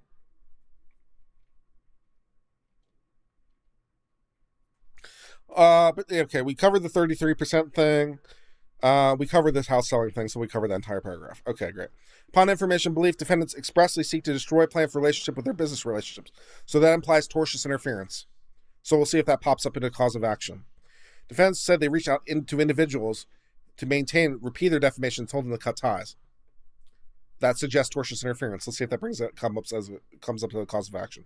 You called another business to tell them not to do business with a third business for false reasons. That sounds like tortious interference.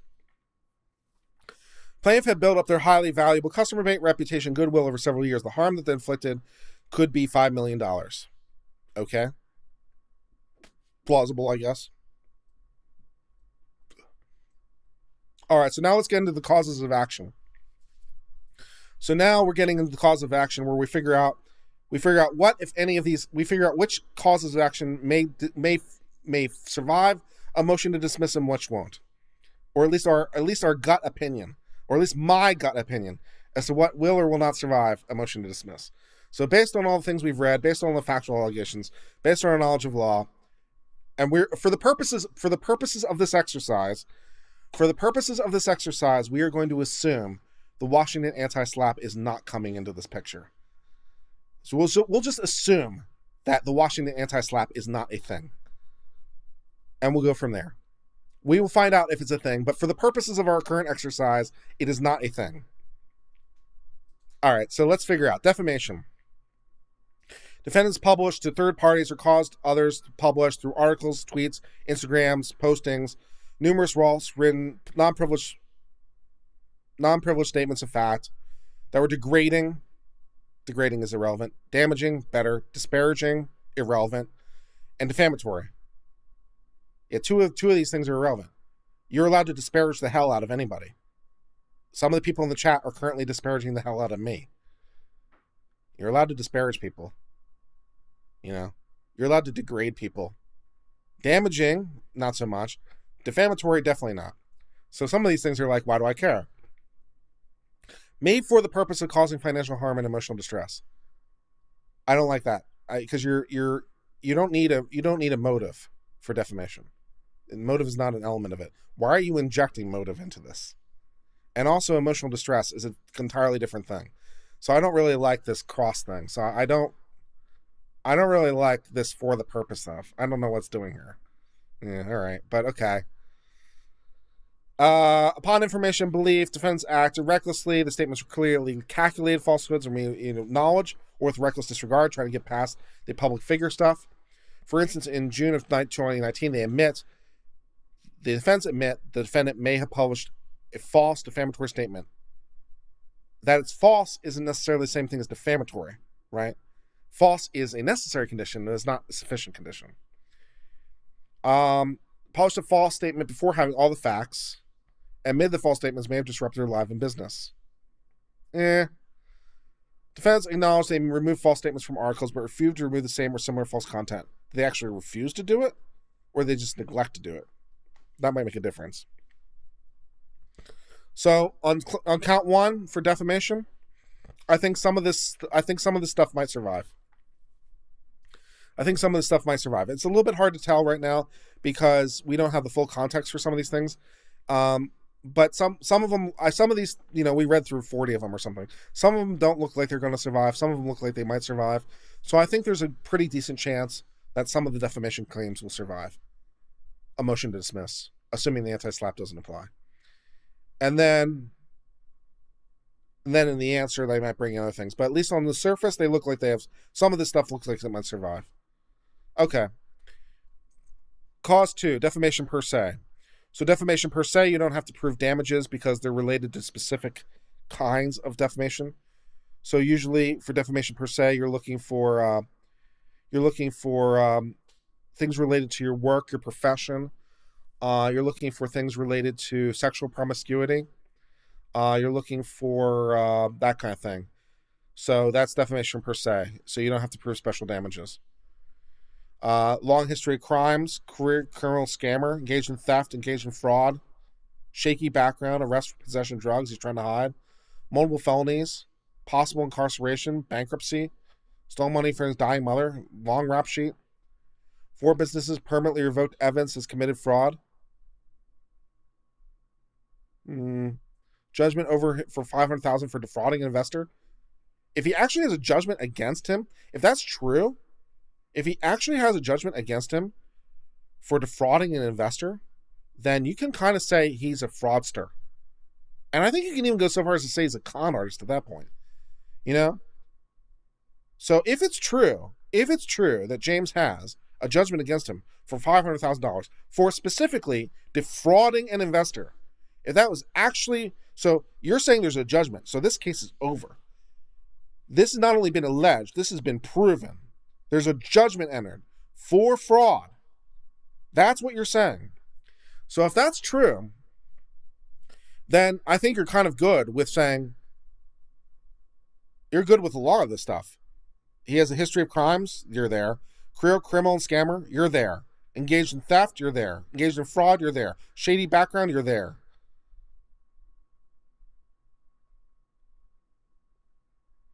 He's a career con artist, you're there. So if it's really true he has a judgment against him for $500,000 specifically for defrauding an investor, then a lot of these defamation claims look a lot more shaky, especially as it applies to James. They look a lot more shaky. If you have a final judgment from a corporate court of competent jurisdiction that says there's $500,000 specifically for defrauding an investor,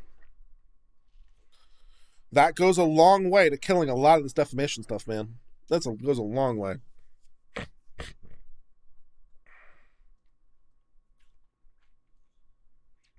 The plaintiff is a snake, a con artist, and a history of selling snake oil, defrauding lenders, engaging in fraud, money laundering, and lying. Yeah, that's a problem too. So, it's like, well, because it's her husband, and also because I understand they co-founded the business together. So not only are they married, they're actually business partners. They're originators of the business. So if James over here has a conviction, or conviction's the wrong word. If he has a judgment, conviction implies criminal. That's why it's the wrong word. If he has a judgment against him for $500,000 specifically for defrauding investors, and he's a business partner to Toddy, and now you want to say Toddy is a fraudster because of James's conduct, but they're business partners, right? So it kind of taints the entire business. So I think you might have problems even for Toddy at that point. If he really has a conviction and he's a business partner with her, and then you call her a fraudster because he engaged in fraud, and business fraud specifically reminding you, it's business fraud specifically for an investor in the business, presumably in this business, right? So it's an investor in this business. He has a judgment against him for defrauding an investment in their mutual business. Or so it's claimed. If he has a judgment against him for fraud against an investor in this business, and then you turn around and say Toddy is also a fraudster, man, I think you might have to suck that one up, to be quite honest, because you're getting imbued. You know, this is one of the things that happens when you're business partners with something, right? You get when someone in the business is bad, like, you know, one bad apple, you know, everyone gets tainted. Everyone gets tainted who's a partner in the business. So if that's true, and now suddenly you're turning around and saying she's a snake, she's a con artist, she's defrauding lenders, she's engaging in fraud, she's lying, I don't know, man. She might have to suck that up because of the bad decisions of her fellow business partner, her actual partner in the business. A lot of these defamation claims just suddenly look a lot weaker than they did about 5 seconds ago, if it's true that James has a judgment for fraud against an investor. That's a big deal. Yeah, that's a big deal. If that's true, a lot of their defamation came. Yeah, if that's actually true, that he has a judgment for $500,000 for defrauding investors, a lot of their defamation just went.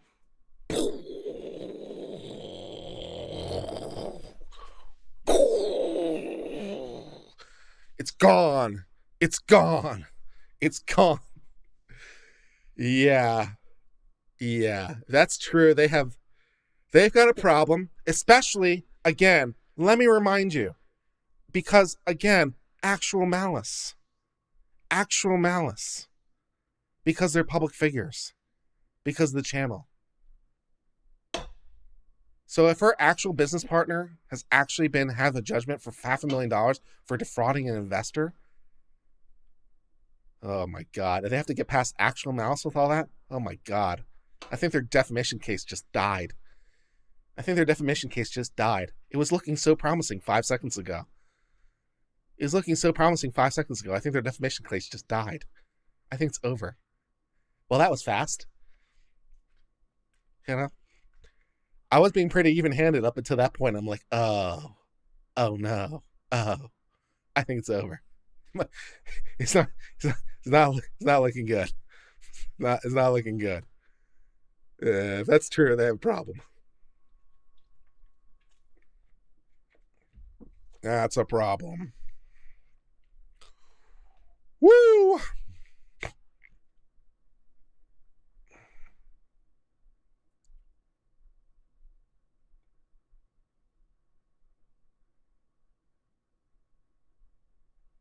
Yeah. Yeah, so someone, if anyone happens to know, they say this is a false statement. So they say it's false. But if that's true, they have got a problem. So they, in their complaints, say this is a false statement, right? Because they say, by way of example, these false statements include this thing. So they're saying it's false. But if it's true, they've got a problem. And it should be pretty easy to figure out whether it's true or not, right? There either is a judgment or not. But if it's true, they've got a problem. This is making your day. I'm glad it is, Genny. I'm happy to help you. Nobody's seen such a judgment? Okay, maybe it's not true. Because I'm like, oh my God, if this is true, it's over. Just went poof, fire before our eyes. Is there evidence of final judgment? I have no idea. If there is evidence of this final judgment, one would imagine it will pop up in the motion to dismiss. Or in the reply. So if it's true that there's this final judgment, one would imagine it's going to pop up in the reply. So we will wait for the next action, and maybe we'll be able to say if it's over. So it will be like Exhibit A in the attachment, in the reply, in the motion to dismiss. Here is Exhibit A, the judgment that proves this. I'm like, oh, okay, well, that's kind of the end of the game. Okay, great. Let's move on and see if any of this other stuff is going to go anywhere. Failed to use reasonable case to determine truth or falsity. I hope she has some evidence to think it's true. I hope she just doesn't make it up. If she, yeah, that's going to be like a big deal one way or the other. That's going to be a big deal for one of the parties. If it's false, it's a big deal against the defendant. So whether that's true or not is actually a really big deal. It's a really big deal for both of them. If it's true, the plaintiff is dead. If it's false, the defendant's kind of dead. So a lot is riding on that. The defendant's not quite as dead as the plaintiff would be, but it's really bad. If that statement, so the truth or falsity of that statement is a pretty big deal. Yeah. Libel, trade libel. All right, so we libeled the business. Okay, great. So plaintiff Halo is selling snake oil and the products are harmful. Falsely stated that Halo needs FDA approval. That's not true, they don't. Falsely implying the products do not comply with FDA regulations. That's a completely different thing. Cosmetics, and I believe it is correct that cosmetics and supplements do have to comply with FDA regulations. They just don't need to be approved. So whether or not they comply with regulations is one issue, but they don't need to be registered. That's about it for trade libel. So that looks a little bit thin. So trade libel looks a little thin. False light of invasion of privacy. This is kind of like defamation, but just from a different angle. A lot of states don't recognize this. I assume Washington does, or they wouldn't have brought it up. But you wouldn't expect this to come out differently than the defamation. So technically, it's a different cause of action if it exists in Washington, which I assume it does, or they wouldn't have mentioned it. But it's kind of so close to defamation that you kind of expect them to come out the same way. So there's no reason to analyze it separately. Intentional infliction of emotional distress. Very, very hard to prove intentional infliction of emotional distress. The key word in the intentional infliction of emotional distress is the first, intentional. So you have to be trying to purposefully cause distress. So not did distress occur. You were trying specifically to cause the distress. You were trying to get them to have distress. So intentional infliction of emotional distress is very hard to prove. Extreme and outrageous conduct included but not limited to harassment, published various medium false statements, who was a thief, stole from his dying mother, intentionally caused his death. Intentionally caused your mother's death? That'd probably do it. Yeah. If you're making a statement that someone intentionally caused their mother's death, yeah, that'd probably do it. If that's true, yeah, that looks like IID. That might do it, yeah. Engaged in fraud and was a career criminal convicted of multiple felonies. Regarding Tati, extreme outrageous conduct was not limited to set of harassment, where defense published various statements that Tati is a liar, is to defraud investors, and has a history of hiding assets to defraud creditors. Less so on Tati. IIED is a really high standard. So for Tati, I don't think so. For James, intentionally causing your mother's death, that might do it. That's pretty bad. Yeah, that's pretty bad. That might do it. And apparently they've said they've suffered loss of sleep, anxiety, depression, nausea, loss of appetite, loss of weight, fear, sense of helplessness, and despair. Well, that's going to the damage of it, but the intentional part is still hard. And then we get to negligent infliction of emotional distress, which is much less hard. It was foreseeable that they would suffer emotional distress from the onslaught of the defamation statements. Yeah.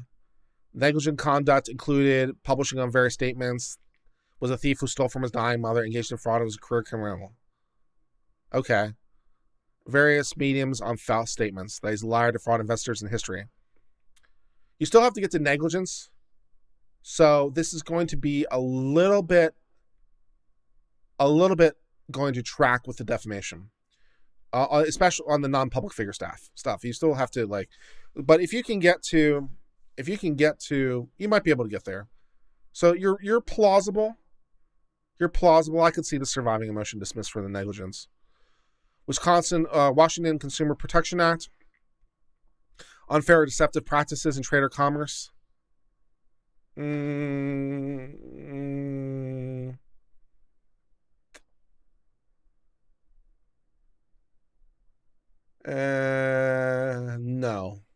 I don't think so.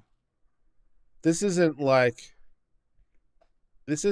a deceptive practice in trade or commerce. I don't think. I'm trying to work through it in my head.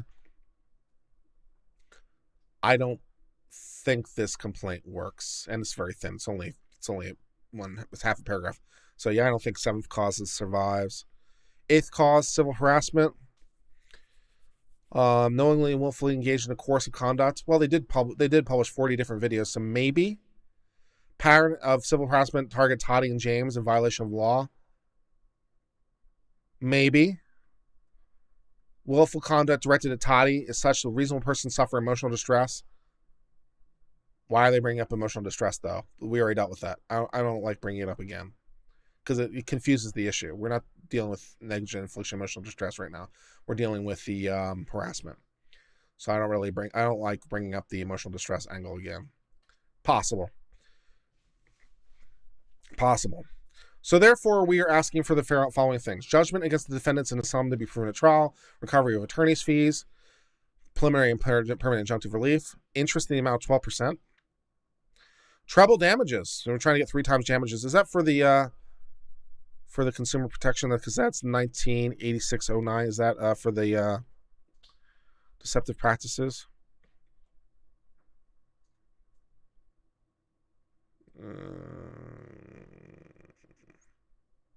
It looks like it might be. But they want 3 times damages for the stuff coming out of the business practices, where I'm not sure that's going to fly, but they're going to try for it. And further relief as may deem proper. Okay. So on the whole, there's some stuff in here that's plausible. There's some stuff in here that looks like it might be defamation. Now you've got a couple problems going for you. You know, you got the anti-slap, which may or may not be a thing because we're in federal court. So you have the anti-slap, which may or may not be a thing. You have the public figure stuff. That's going to be brutal to get to negligence. That's really, really hard. I'm sure the lawyers know that, but that's really tough. And you know, this is notice pleading, so they might have more specific evidence because it's notice pleading, right? So you don't expect there to be everything here. This is just notice, just to give you notice. There's not like all the evidence here, so they might very well have very specific stuff that would show that they knew or reckless disregard. So they might be able to get there. I'm not saying they can't. It's just really, really hard. I'm sure they know it's really, really hard, but they'll try, and they might be able to get there depending on what they have. So that's a problem.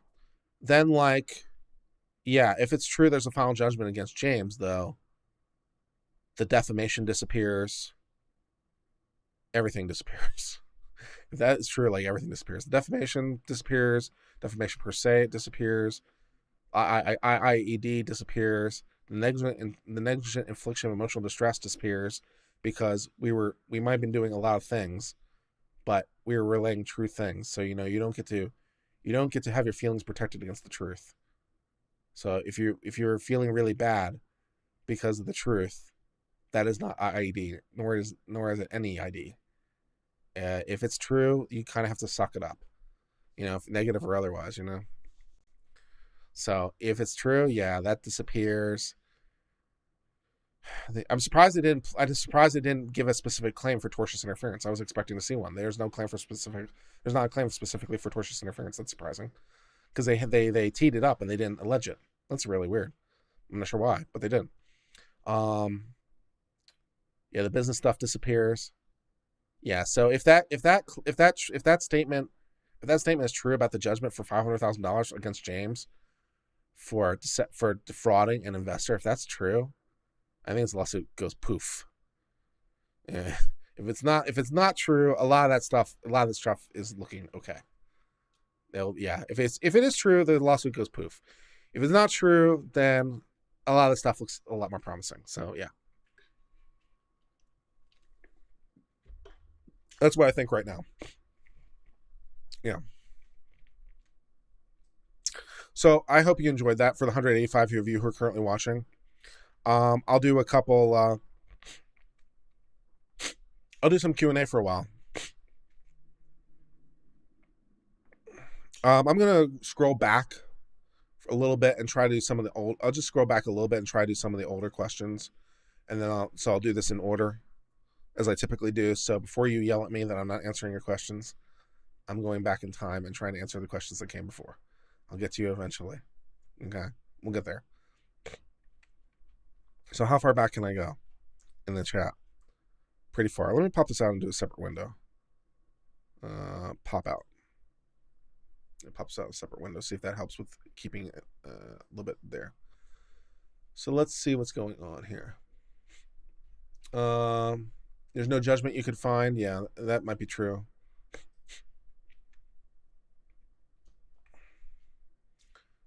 Is there an actual judgment? We don't know. It looks promising before you decide to make an opinion based on a rumor.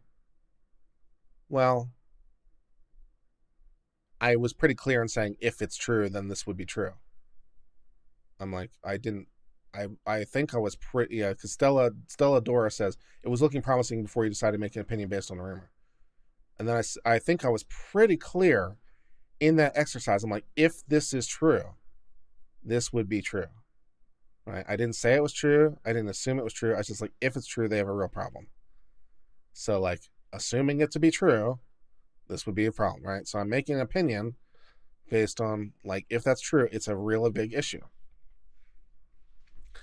So I didn't say it was true. I didn't assume it to be true. I was just saying if it is true, right? Hypothesis, right? Let's do hypothesis, right?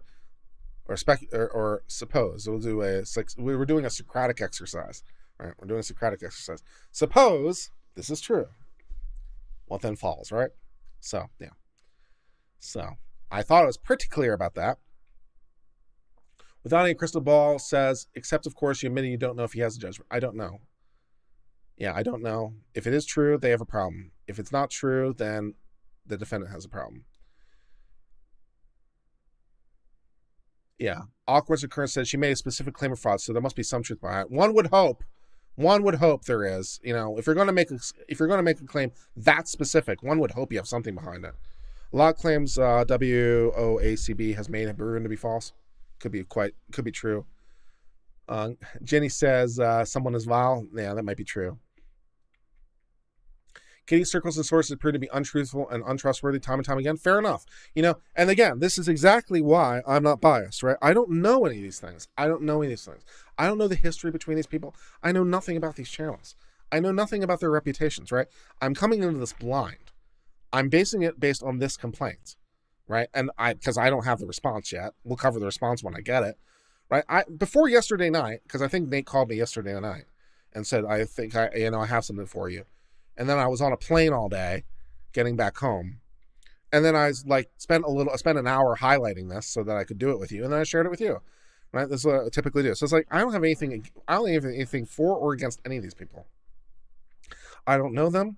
I don't know anything about them. I don't know anything about who they are. I don't know anything about their characters. I don't know anything about them. I am much like a judge would be coming into this blind, right? Because a judge is not going to know any of these things either. Now that may develop later in the hearing, right? That might come in later. But at this point, I'm in the exact same position a judge would be looking at this alone, right? I don't know anything. I'm not supposed to know anything. I'm supposed to come into it blind, right? I'm an unbiased party. I don't have anything for or against any of these people. Despite my monologue at the open, which was supposed to be funny, and apparently some people didn't take it that way or something. But it's like, I don't know it's true. I don't know it's not true. I have no idea. And if you are aware from your own prior interactions that one or more or both of these parties have various reputations, that would presumably, as it should, filter your understanding of the likelihood of it being true or not, right? So if you, from your prior interactions, believe that the plaintiff is credible, you tend to look at it as more credible. If you think from your prior interactions are not credible, you tend to look at it more skeptically, and so forth and so on for the defendant as well, right? So based on your own prior interactions and your own prior knowledge and your own prior, experiences with their credibility or lack thereof, you would tend to think one party or the other is more likely or not than not, which is exactly why judges don't come in with that information, right? They're supposed to be neutral, the blindfolds of justice, and it's just neutral what's there. It's like all I'm looking at is what's here, and maybe the defense will come in and they'll blow apart the case, or maybe they'll say some things that'll incriminate them, or blah blah blah. As things develop, it's going to change our opinion, right? As things develop and people file various things, it will change our opinion, as it should, right? As we get more information, it'll change our opinion. So right now, the totality of my opinion is based on this one document. I know nothing about their channels, never watched a video from either one of them. Before last night, have never heard of either one of them. Know nothing about them, who they are, their characters. Know nothing about it. And I don't know who should win. I have no clue. I'm just looking at this one document and basing on this. I'm like, yeah, these claims look strong. These claims look weak. Here's a real weak point. If this is true, they have a massive problem. Here's some things dealing with the slap or anti-slap, but here's why that might not be an issue because of federal law, right? You wouldn't know that, but I would because of, my experience with law. I'm like, Ian might not be able to use that. Here's some things that are strong. Here's some things that are weak. Here's some things that don't look right to me. Here's some questions I have. Here's some things that look a little underdeveloped, but we're on notice pleading, so we wouldn't expect to have everything, right? So as we get more information, we'll come up with a more informed opinion. But I'm coming to this without passion or prejudice, without bias or favor, because I don't know any of these people. I have no opinion about either one of them, or at least I didn't before I started reading this. And the opinions I have are based on this one document. And as I get more, I'll have a more refined opinion. So I think all that is good. So I'm sharing as much information as I have, and I've definitely entered into Vic Mignogna Part 2, Electric Boogaloo.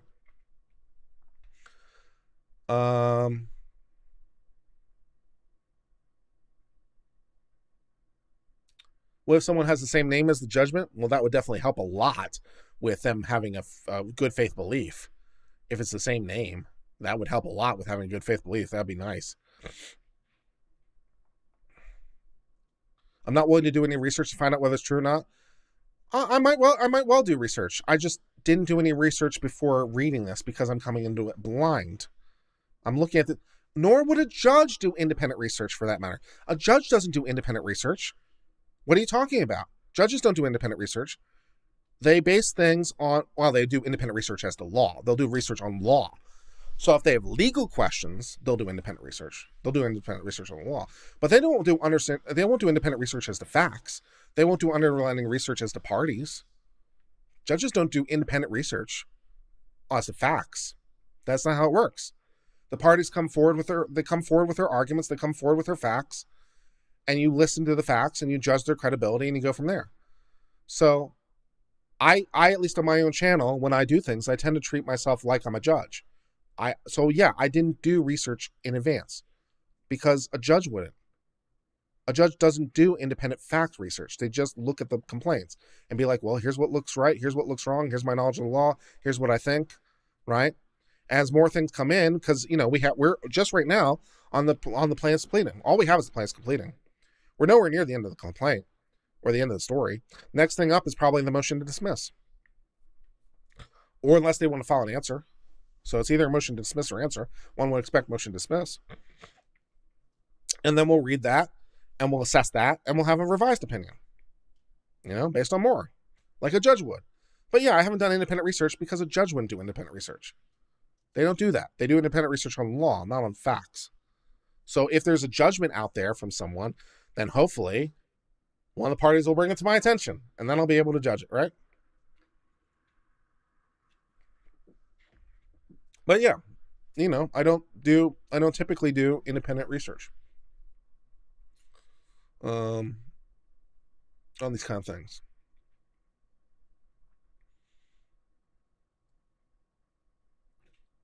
Yeah. Curtis reading this right now. He isn't digging into each thing to decide if it's true or not. That's usually how this breakdown works. Isn't going to be Terror Stream. Yeah, exactly. Yeah. When the other side files their response, I'll read that and assess that and its comparative strength and weaknesses. I'll do the exact same thing for the other side as I did here. I'll read it, I'll assess it, see what looks good, see what looks bad, see if I buy it, see if I don't buy it, and go from there. Nothing will save WOACB in the court of public opinion. That's kind of also exactly why judges don't do independent research. Judges aren't supposed to look at the court of public opinion. They're supposed to look at the courtroom, right? So like nothing will save them before the public eye. Okay, that's kind of exactly why judges don't do any independent research. You can have any opinion you want in the public sphere. A judge comes in blind, without passion or prejudice, favor or bias. Just looks at the pleadings, looks at the facts, looks at the parties, assesses. What's there is there. And you go from there. And, and I hope in principle that you would agree with me that regardless of the reputation of any of these parties or their general perception in the public sphere, I hope you would agree with me that even if one of the parties has a horrible reputation and is untrustworthy and all the rest, if the law demands that they win, that they should win, right? The law should not be biased by the public mob, right? If the law requires the party who's unpopular to win, the party who's unpopular to win. Occasionally, people who are guilty don't go to jail, right? Because of the law. Not exactly a popular decision, one would imagine. But if it's what the law requires, it's what the law requires, right? So if criminals can get off because the law demands it, then, if it's true for them, it's going to be true for everyone. And so I would very much hope that you would not want your judge to look at, but which parties is more popular though? That's kind of not how we assess these things, or at least not where we're supposed to. It's one of the reasons judges do things the way they do. They try very hard to put themselves into an isolated box and ignore the world for exactly this reason. It's like you have a Sally port. That's the gate at a prison where like there's only one gate that comes up and one gate that goes down. It's called a Sally port. So you like have a Sally port that only information can come from. So you cordon yourself off from the world, and then all you judge is based on the information presented. So you're not biased by passion or prejudice or anything except what comes into the courtroom. So I don't know. Anyways.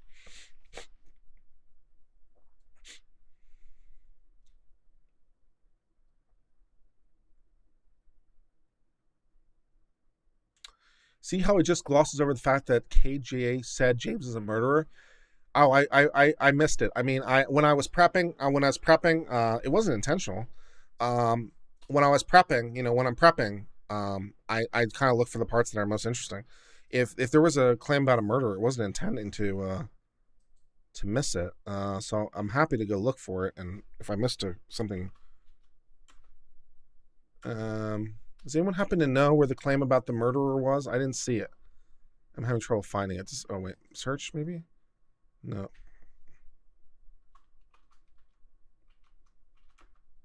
No. Okay, wait. Options. Search. Let me do page recognition first.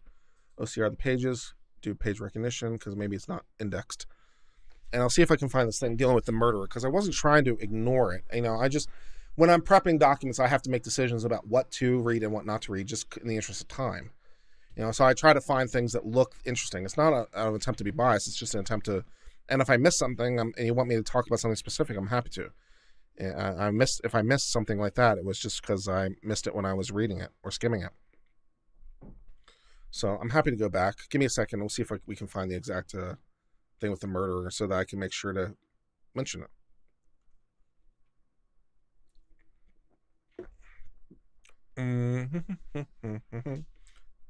This is going to take a second for image recognition. You can watch this work in real time as we try to find the thing with the murderer.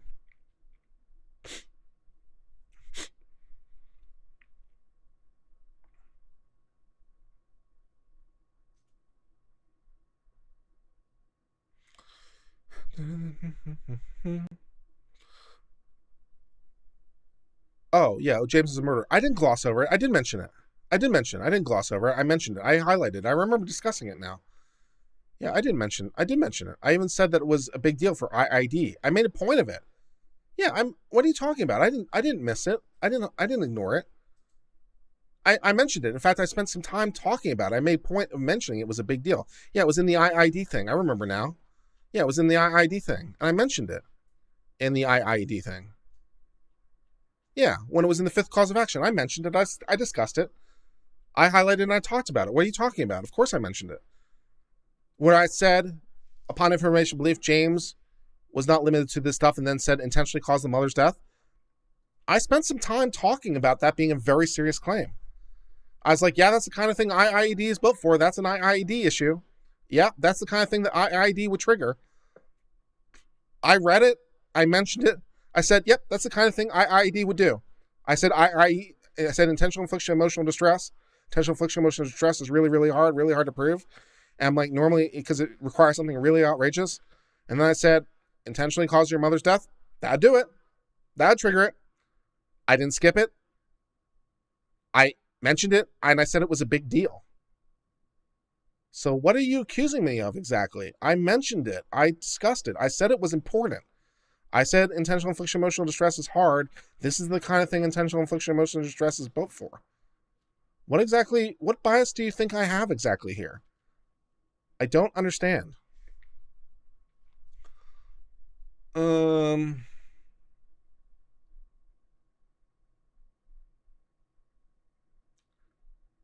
She'll copy strike him because it's her lawsuit? Well, I mean, it is filed in federal court, so it's public record. So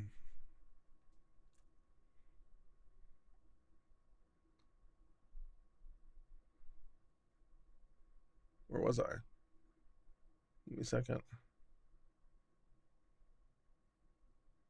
Where was I? If Nate says, Nate, if you have a copy of this default judgment or whatever, could you give me a copy of that? If you have it, you have my email.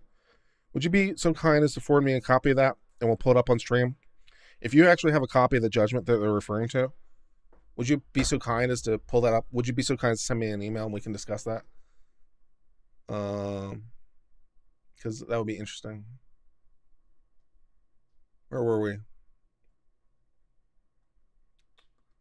Sometimes the YouTube chat just goes to the end and I have to go back and scroll back up to where I was.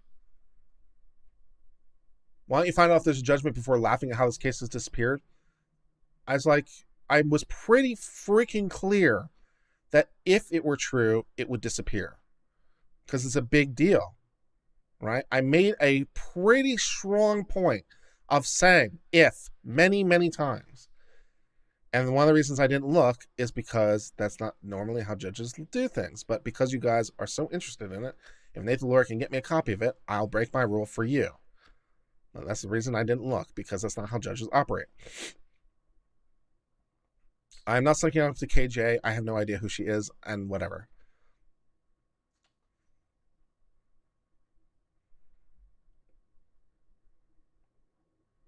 Law channels are particularly for law students, so feeling that the logic of the case is important. That's what I think. Nice show. Thank you.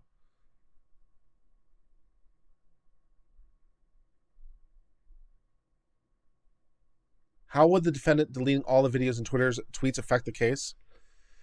If she did it after she had knowledge of the lawsuit, well, she strictly speaking doesn't have to be served, but if she had knowledge the lawsuit was coming, there's a spoliation problem. You can't delete evidence. Now those tweets might be recoverable. Those videos might be recoverable from YouTube. So they might be able to get them. But if she's deleting stuff, especially after she has reason to know the lawsuit is coming, she has a spoliation problem. You can't delete evidence. It's called spoliation. We have to have a fancy term for it because you know why. But whatever. Yeah, so you can't delete evidence. So if she's deleting Twitters and stuff afterwards, then she has a spoliation problem. The court can actually go so far as to advise the jury that they can take the adverse inference. So one of the things the court can do is say, if they deleted evidence, you can assume that it says whatever the other side says it says. So that's a really harsh remedy, right?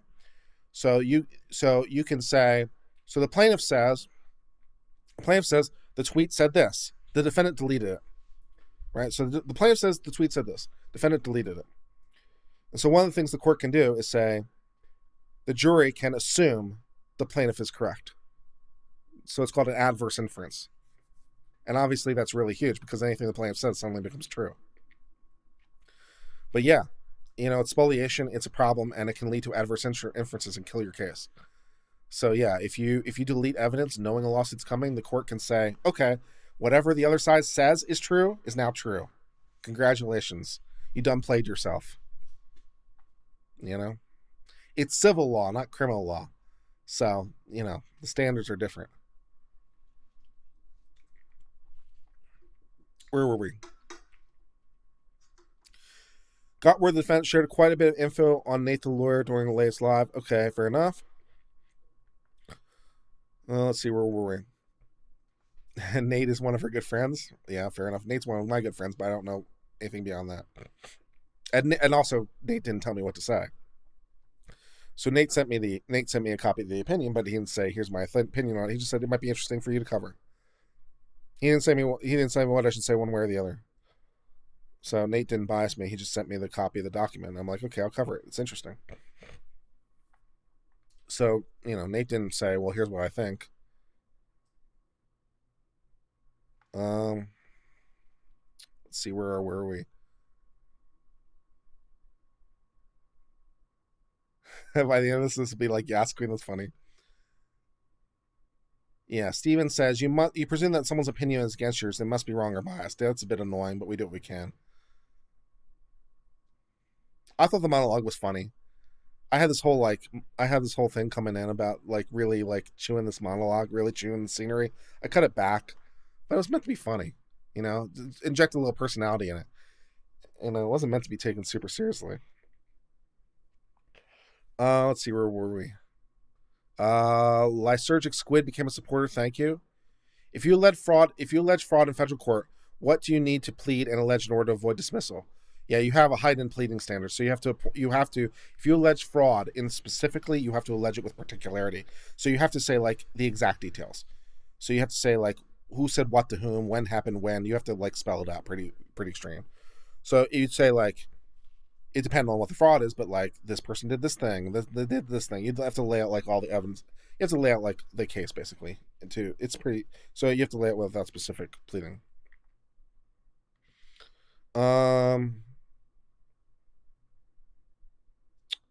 Lisa Base, you probably get a lot of people in your chat that have never been here before. Even if they disagree with you, probably would stay, but the chat is being rude, we'll run them off quit. I can't really control the chat so much. I try not to be too rude to the chat, unless they're really rude to me. And sometimes I get exasperated and I lose my temper, but I try not to. Because I understand people coming to this are not legally minded. Or I assume they're not legally minded, right? I assume they're not legally educated. That's my presumption. I'm here to be a teacher. Or try to be. And so I try to present legal education. And so I try not to be too harsh, although occasionally the chat does get to me. But, I can't control the chat, I just have a general rule of being nice to each other in general. So if people are not being nice, the mods should pop in. They know my rule, just be civil to each other, right? But yeah, I try to treat them with respect. Even though Without a Crystal Ball over here is giving me a hard time. And I'm like, I'm not biased, and they keep insisting I am. I'm like, I'm not. And you're like, you missed this. I'm like, I really didn't. I discussed it. I mentioned it was a big deal. Why are you assuming this? Well, because I don't know. Why didn't you look it up? Because that's not how judges operate, and normally that's how I operate. It's like, okay, yeah, it's like, So then they give me a hard time. I try to deal with it without getting too angry about it as best I can. But sometimes I lose my temper. Nate, lawyers can also be entertainers. That's true. Lawsuit, okay. Judgment, okay, great. He gave me links. I'm gonna pop this up full screen so I can open these links without popping up on screen right now, because I don't want to pop them up without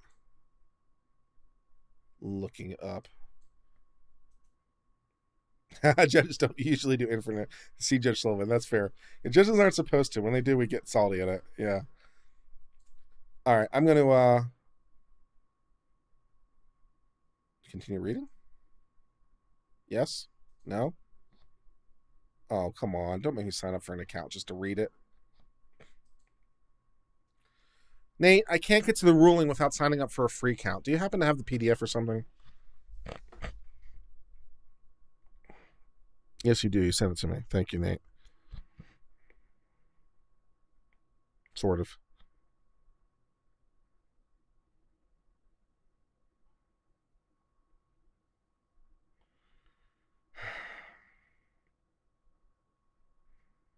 This is the perils of doing YouTube live. We'll do it live, guys.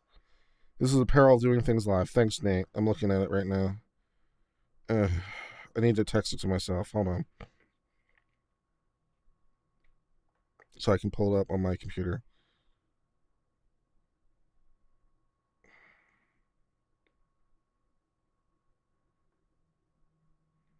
This is the perils of YouTube as we try to do this on the fly. So let me pull this up and then we'll finish the chat and we'll come back to the dismissals because I think that's fair. I want to make sure to deal with all the Q&A that was coming my way. And then we'll come back to this stuff with the dismissals because I think that's fair. Where was I? I'm trying to do 3 things at once right now, too. I'm having a rough go. Oh, Lord. Minute order, request for judgment. Oh, my God. Oh, my God. I actually have to sign up for an account. I don't want to sign up for an account. Just give me the documents. Just give me the documents. Just give me the documents. I don't want to sign for an account. Why do I have to sign for an account? Just give me the documents, man.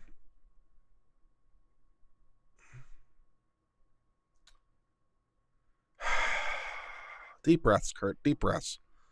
Deep breaths. Very deep breaths. All the deep.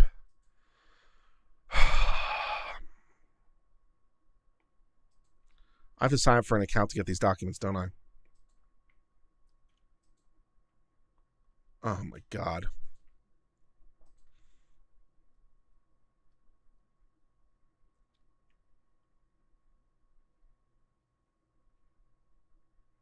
Oh, my God. This is impossible.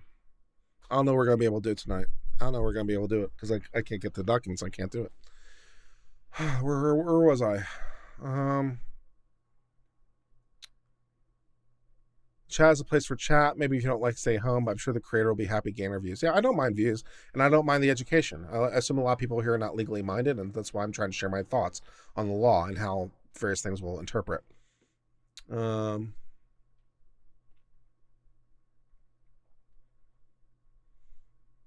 was a little bit on the fence with you at first. I disagreed a little bit on some things you called hyperbole, but for the most part, you're relatively fair. Yeah, no one's going to agree with me perfectly. It's just my assessment, and different people will disagree, and hopefully you understand why I made certain decisions, even if you disagree with them. It was a wonderful. It's been a wonderful experience for me personally over the last couple of days, where Nate and Nick and Barnes have all disagreed with me on this Pennsylvania Constitution, and they've all been very polite to me. And they've all explained their position and been very kind to me in their streams when they've mentioned it. They haven't strawmanned me. They've explained it very well. And it's been it's been enjoyable for me because it's just very validating to have a very dispassionate academic discussion. It's like, I've got 3 other lawyers I respect all disagreeing with me about the constitutionality of Act 77 on Pennsylvania. And and they've all explained their position to me, and they've all done streams about it, and they've all very kindly reflected my view without strawmanning me, and then expressed their views of why they disagree for various reasons.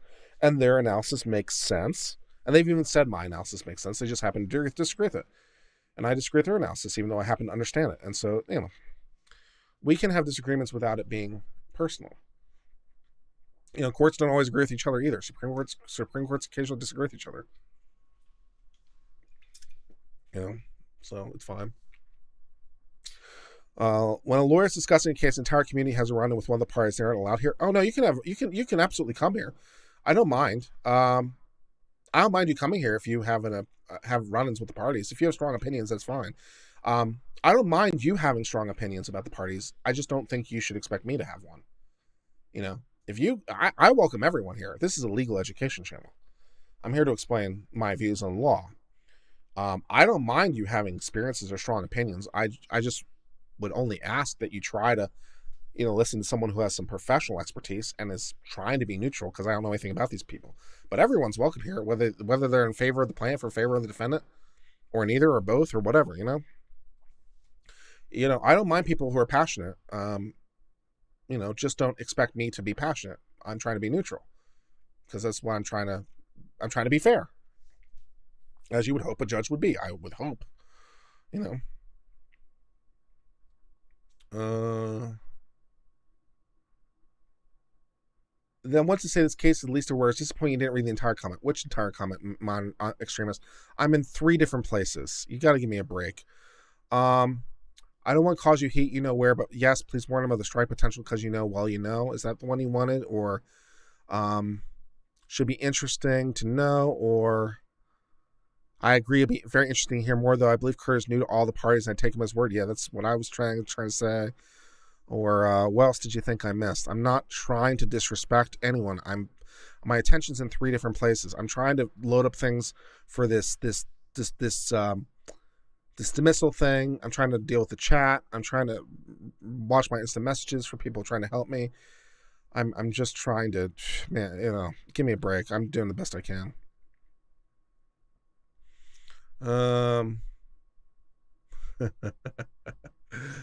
Where was I? I don't even know where I am because I keep losing stuff. The chat keeps slamming down and I keep losing my place.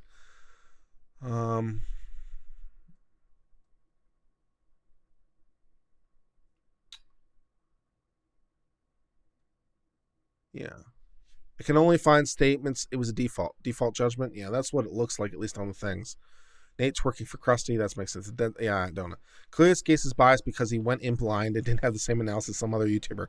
Examines how the defendant will try to attack the document. Yeah, I mean, it's like, yeah, it's like other YouTubers might disagree with me. And as I pointed out, like on this Article 77 thing, Nate the lawyer disagrees with me. Barnes disagrees with me. Nick Recchietta disagrees with me.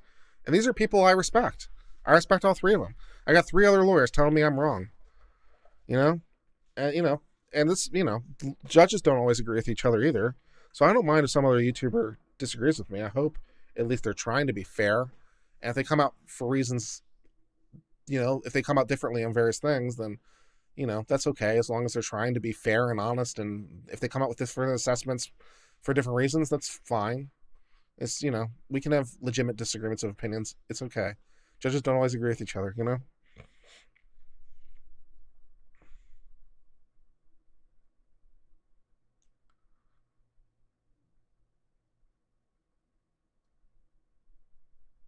I'm not friends with the accused. I'm friends with Nate, who might be friends with the accused, but Nate didn't bias me. He didn't tell me what to say.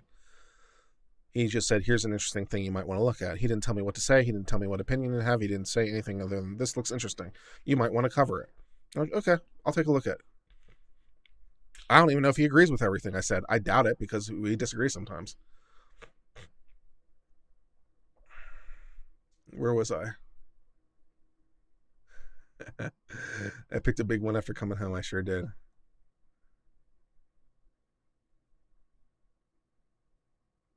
Where was I? I'm trying to do 3 different things at once. So much pain ass. The accusation about causing death of parents' murder. Yeah, I mentioned it. And yeah, I mentioned it when I covered it. I thought I covered it very fairly. I'm like, yep, that's a big deal. That's an IED. I was like, yep, I'll do it. I thought I mentioned it. I was like, that's a big accusation. Yeah.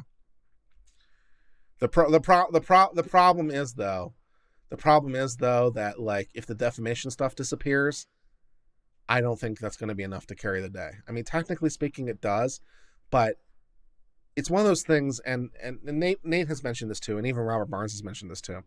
It's like you got to bring your strongest stuff sometimes. You got to be careful. You got to be careful about bringing weak arguments because they have a tendency of killing your strong arguments. So if you were bringing an intentional infliction of emotional distress case by itself and alleging the thing about the mother, then that might be one thing. However, if you put that as part of one of 10 causes of action, right? And one of those, and the big, that's not the big cause of action, right here. That's not the big cause of action. The big cause of action that's driving this is the defamation. The other stuff is ancillary in this respect. And one of the ways you know that is just from the order that they're putting, right? They put defamation first. It was their first complaint. It was their first argument. They think it has priority. So they say, and the stuff with the IAD, I think was number 6 down the list, something like that. And so much of this is being driven by the defamation in this lawsuit. So if the defamation disappears, even though theoretically the intentional infliction could survive on its own, I don't think it does. Because it's such a big blow to such a main claim that I think it all goes away. And that's one of the reasons that as an attorney, you have to be really careful with how you structure things. You have to be careful with bringing weak arguments and strong arguments, because if one of your arguments really tanks, it can hurt you across the board. So you have to be really, really careful. There's as Robert Barnes put it, there's not a lot of juries out there who will be like, it's A, but if it's not A, but B though.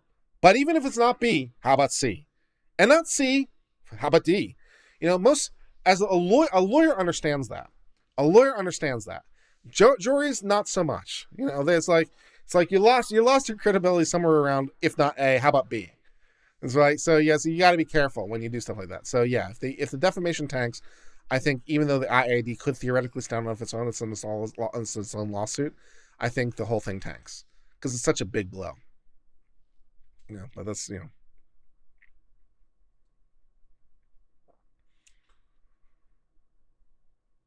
It's not popular because Todd T has a gajillion followers and KG doesn't. It's weird, delusional doxing and various other things.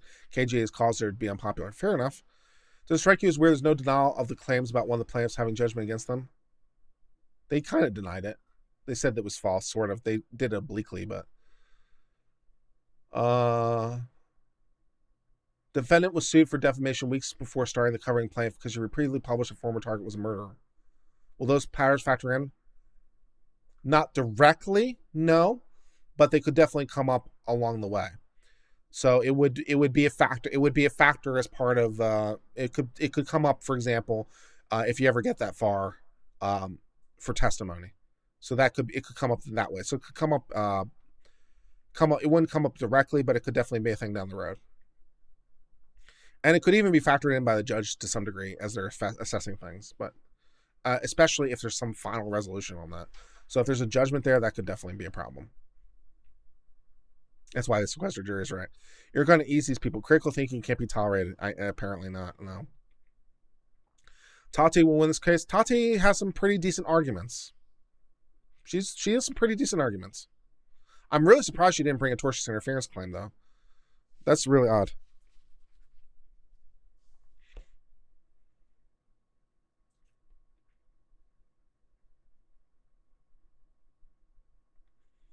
Yeah, Nate and I won't have the same take. Yeah.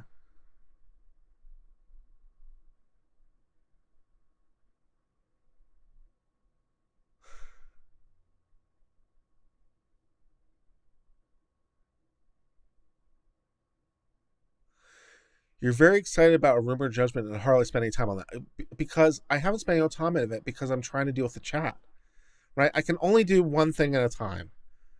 And I said I was going to go to the chat and try to answer some questions, right? So then Nate sent me this thing.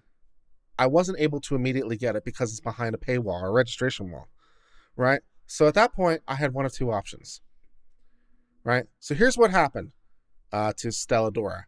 So Stella Dora says, you're very excited about the rumor judgment and then hardly spending time. Okay, here's what happened. So you can follow this process through, all right? Because I'm trying to show respect to the chat is where it's coming down to.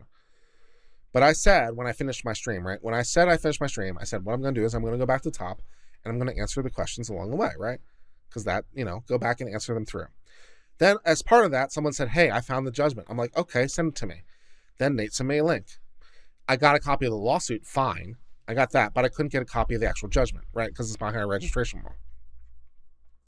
So at that point, I had one of two options. I could continue to fuss around with the registration wall and trying to figure out how to get copies of it and take 5 minutes or 10 minutes or however long it might take, assuming that I could get there because I haven't, I might not be able to get it for some reason. But I'd spend, some amount of time fussing around with it, option one, or option two, be like, okay, I'm going to drop this for right now and come back to it. So I picked option two because what I started with is when I finish this, I'm going to go through the chat and answer questions, right? Now, if I had gotten this link right away and I could discuss it right away, then I'd do it. But, do you really want to watch me, mess around for 5 minutes trying to register and trying to deal with stuff to try to get this where I may not get it? Or do you want me to do what I said? So I picked the option where I was showing respect to the chat.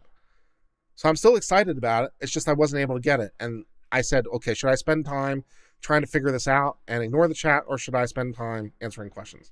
I went with option two. Hopefully you can understand that choice.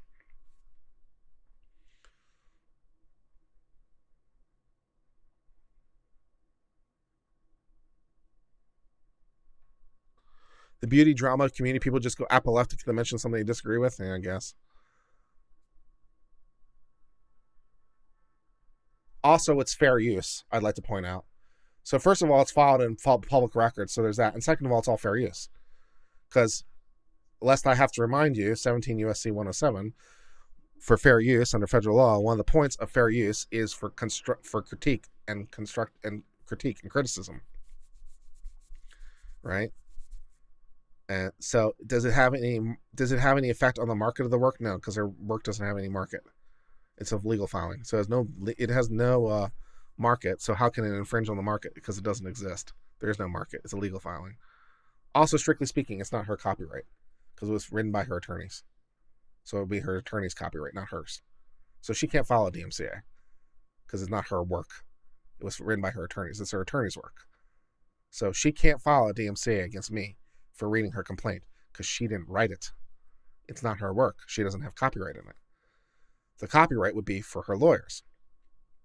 And her lawyers know full well that one, this is legal filing, so there's that. And two, it's obviously fair use because I'm providing critique and commentary as I have been this entire time and continue to do. And I can't be infringing on the market because there's no market. It's a legal filing. It's not going to be in a book ever or a magazine or sold. It has no market potential. There is no market. It's a legal filing. So the fair use analysis completely goes my way. So, not really worried about a strike because I am well within the bounds of fair use, as I'm sure their lawyers are more than capable of figuring out. It's a, if we want to go to the four use factors, first of all, one of the factors is it a factual work or a non-factual work? Right? So this is a factual work, right? It's not a creative work. It's factual work. So there's that. Does it displace the market? What market? Did I use more of the work than I needed? No, I skipped around and every part I used, I commented on specifically. So every single part I used, I commented on specifically. Yeah. So my fair use analysis is looking pretty good to me. So she can't file DMCA because it's literally not her copyright. Her attorney should know better. So hopefully I won't have to deal with that. Also, it's a bit of a dick move. The attorneys have courtesy to each other.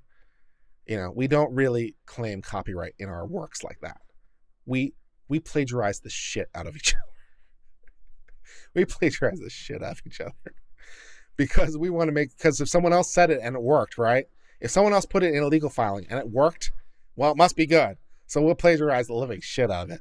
So yeah, we have kind of an unspoken mutual licensing scheme where we all borrow from each other's works all the time. And there have been a couple lawyers, more with forms than with actual legal documents. On the forms, they have done some copyright, and you don't begrudge them too much on the forms. But I think there has been once or twice the lawyers actually tried to claim copyright in a legal filing, and it's just like, man, no. The entire legal community just goes boo, boo. It's like, no, we don't roll that way. We actually have respect for each other. We're sharks. We don't eat our own. Man.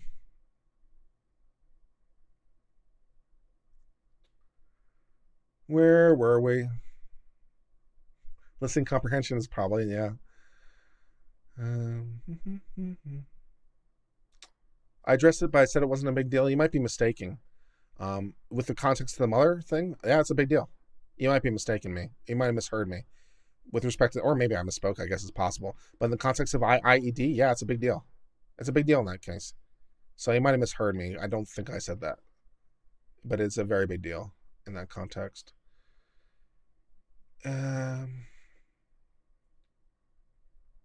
Welcome home. Glad you made it safe. Yep, I'm glad I did too. It was a long flight though. It wasn't really long, but it felt long. I was ready for the flight to be over like halfway in. I picked a big one apparently.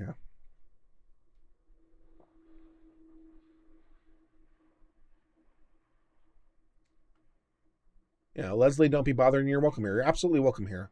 You're allowed to have strong opinions. I only have really one rule in the chat. Well, I have two rules. want to stay on topic, and the other is being nice to each other. You're allowed to disagree with each other, just don't personally insult each other, because it's completely unproductive. You don't want to be insulted personally. Don't insult other people personally. You don't make accusations of other people. Don't accuse them of things. Just disagree with them politely. It's okay to have a strong opinion, and then also respect the fact that I don't have a strong opinion about these people. I don't know who these people are.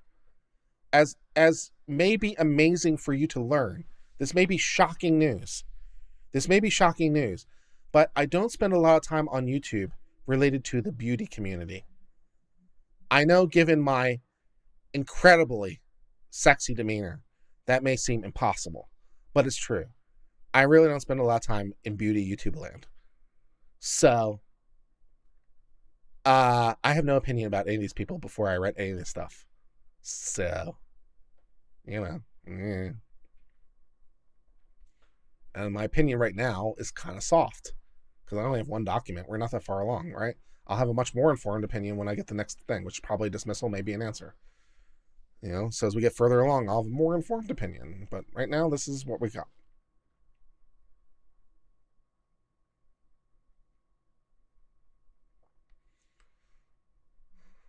Be civil to each other. Yeah, exactly.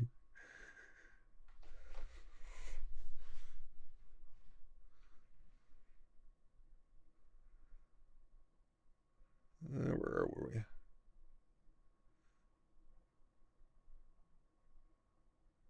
Too much bashing? I'm sorry to hear that. Barney, I thought you were already a supporter, Barney. Did your supportership drop? But either way, thank you for becoming a supporter. How do you think the Duggars felt when... I don't know anything about the Duggars or the issue there. I don't know anything about that. I've never heard about it, so I don't know. And also, I probably wouldn't factor into this. Damn,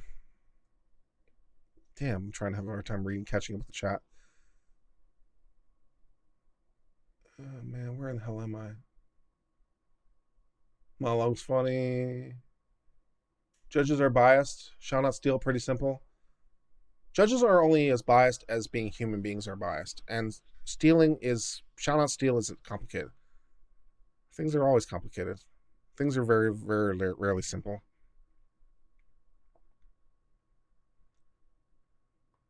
If you think every judge is biased, I don't know what to tell you. I mean, I think there are a lot of judges out there that try really, really hard not to be, including myself as theoretical judge. I try very hard not to be biased. I obviously have my own biases and my own interpretation biases, but I try to be fair. So.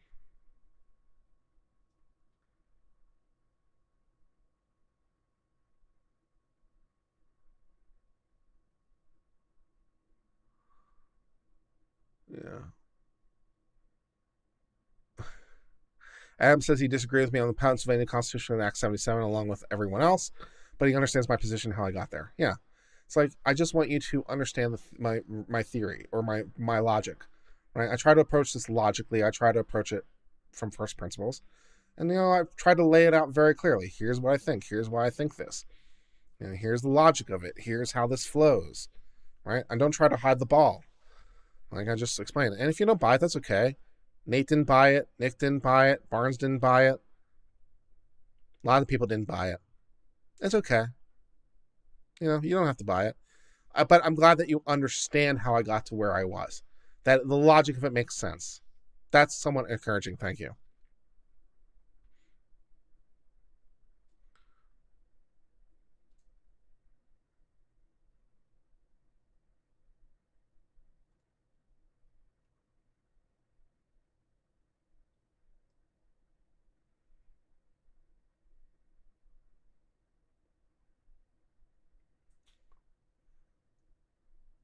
Thanks for going over this. I hope you get the air filing about deleting evidence.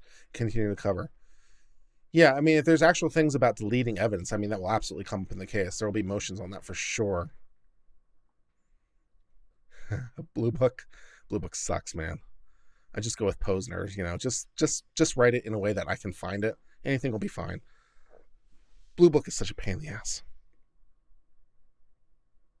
No market. Georgia may disagree. Yeah, that's fair enough. Yeah.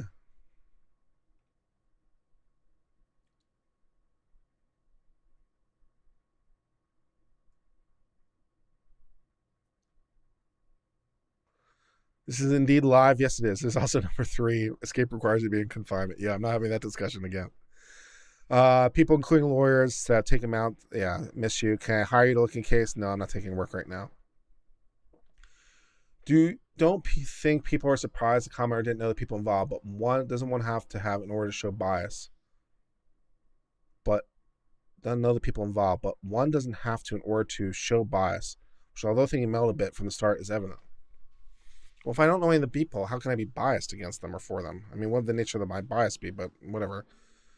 Yeah. Judge Judy and Judge Matthias. Judge Judy is not too bad, man. And Judge Judy had a 25-year career as an actual judge before she became Judge Judy. You could do worse than being with Judge Judy. There's been a motion. I hate Blue Book. Yeah. I just do the Westlaw citations, call it a day. All right, so now that I've reached the end of the chat finally, I've got through all the chat. Now I'm going to go fight with the registration system for a while and see if we can help you on the motion to dismiss or the dismissal. So let's see if we can figure out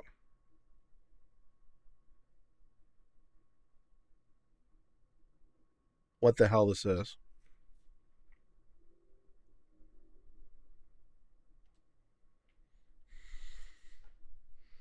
Talk amongst yourselves as I try to figure this out.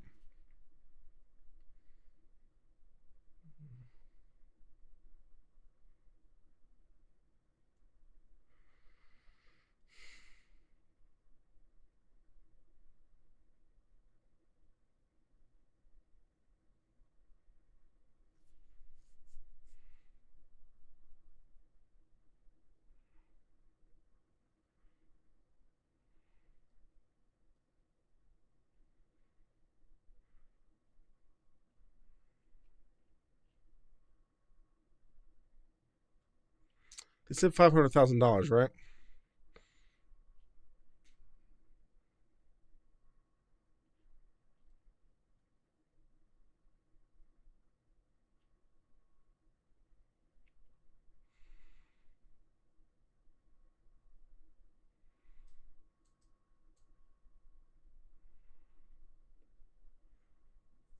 Am I going to weigh in on the motion to preserve evidence after they kept deleting it? Oh, motion to preserve evidence is very typical.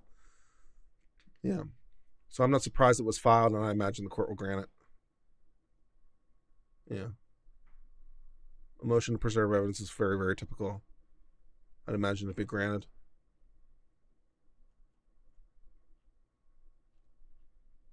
I think this is the right one.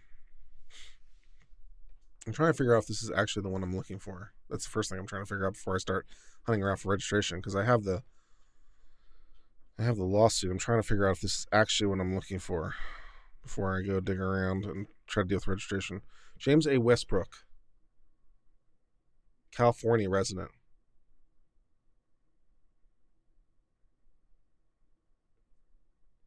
Is it James A. Westbrook? Is that the right guy?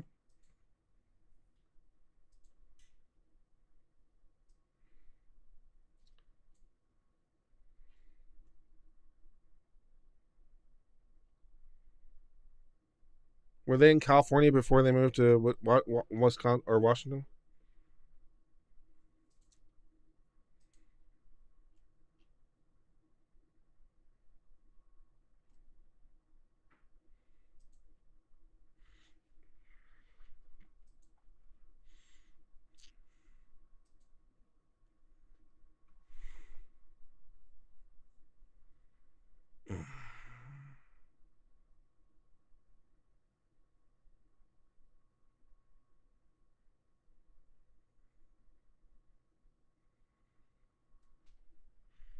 Yeah, right guy. Great. All right, I'm gonna have to sign up for an account. I hate it, but I'll sign up for an account for you guys. So let never be said. Oh my god.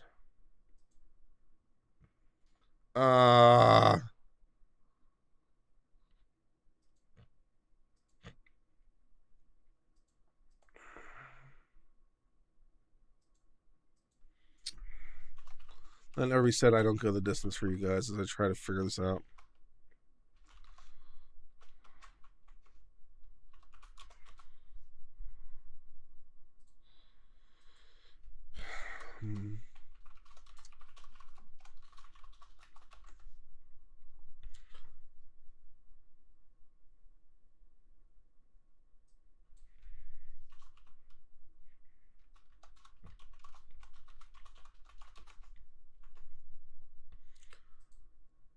Oh no, I have to pay for it. I have to pay $45 a month for it. All right. I don't think I'm going to be able to get it for you, but we'll try to show you what I show you, and we'll go from there, all right? Which is not exactly ideal, but it's better than nothing.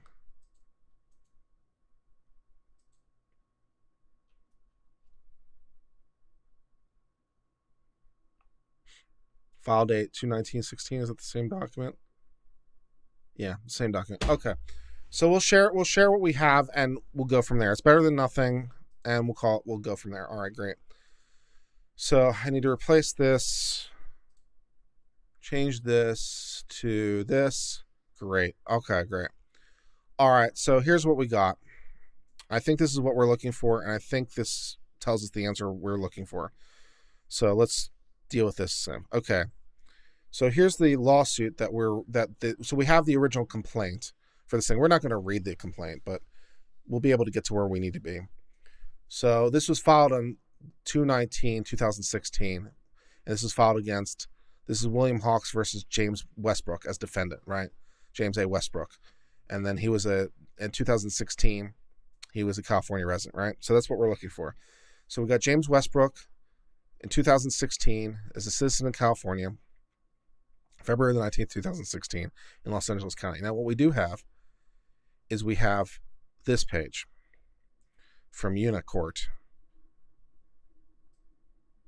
which, again, is better than nothing, so we will take what we can get. It's not the original document, but it's what we got. All right, so then here's the same case, right? So we'll go read the case. I just want you to see where we're going to go eventually. So we got Williams Hawks versus James Westbrook. That's what we just saw. And then you see filing date, 2/19/2016. So that's the same case. Same parties, same date, right? Los Angeles County, same courthouse. And then what you're looking for is disposed, judgment entered. So there was a judgment entered of a disposition. And if we go down further into the case history, such as we can get, we can see at least the titles of things, right? So we can't actually get the documents, but we can see the titles. So we have here on 4/5/2017 a request for entry by default. So typically in a default entry, that means that the defendant didn't show up. They didn't show up. They didn't appear. So there's a request for a default entry. Proof of service, statement of damages. So this is uncontested, right? Uncontested. And then, so that was 4/5/17. And the last thing on this that happened was,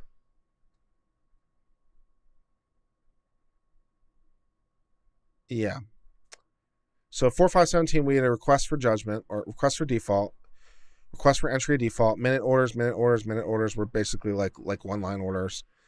Case management conference, request for dismissal, request for judgment, minute order on 2018. So we are piecing this together. We are piecing this together to conclude, because we know we at least have this case status, disposition, judgment entered. So what judgment? So presumably it's the judgment related to the default, right? So the defendant didn't show up. So they moved for default, judgment as a matter of default. And then we have a whole bunch of stuff that happened and a request for judgment. And the judgment was entered. So we are concluding, I guess, that James A. Westbrook lost by default. Okay. Then to figure out what he lost by default, we'll go back to the original to figure out what he lost by default. And we can see that we got two claims, breach of contract and fraud. So presumably he lost this by default by failure to show up. And that's a judgment just as sure as anything else. So we'll go to the fraud stuff, because that's what we're interested in, right? The fraud instead of the breach of contract. Defendant represented that notes were secure. So there was notes. These are commercial notes. This is like money. A note to do something. So these notes were secured by collateral. Collateral was his property owned by his mother, for which he was a sole benefit in Hawaii. So that sounds familiar, doesn't it? From what we read before. Promised if they defaulted, the property would be sold and the balance would be proceeds. So they said the loans were secured buy the house. Okay. He knew the allegations were false and factual, got reverse mortgage and eventually sold the property. He did not use any of the property to pay off any of the money. He's aware if he didn't have collateral, he'd not make the loans. He relied on the property as he would not have to make the loans. He's not repaid and has damages to $340,000 plus fees and costs, which is maybe how we're getting $500,000. If he did not fraudulently offer the property's collateral, loans would never been made. It's harmed by debt collected to him, and therefore, $340,000 plus interest to be determined at trial, which never happened because it was there by default. So $300,000 plus interest, $500,000 with a rounding. So if we're rounding to 500,000, we're there. We're there. So it looks like it's true. It looks like it's true. It looks like he does have a judgment against him for fraud. Now, it's not. Is this clear? Is this a business investor though? Because that was the other aspect of the claim. Is this a business investor? Or is this someone else? Let's see. The plaintiff loaned defendant money, the support of promissory notes, pledging collateral, signed it, unmortgaged, free of encumbrances, made the loan, repaid, promissory note, pledging collateral, made the loan under false pretenses, wrote the letter, promised to repay, did not have any intention of belonging, mother passed away, took out reverse mortgages. So the only question, because it's not specified here, is if the plaintiff is an investor. And then we have the actual promissory notes, so that we're actually attached. We actually have copies of the notes.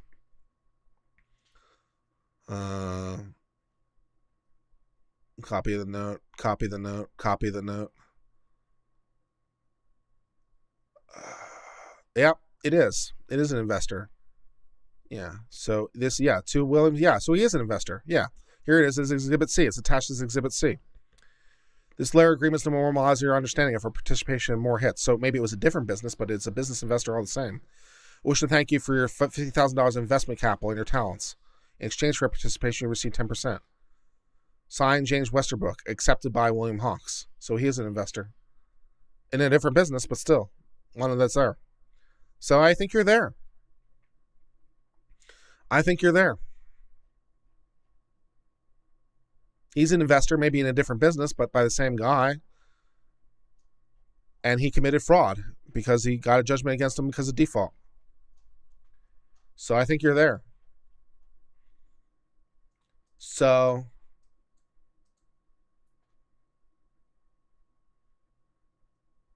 I think the complaint just went and poofed. I think the complaint poofed. That's what I think happened just now. I think the complaint went poof into the night. Yeah.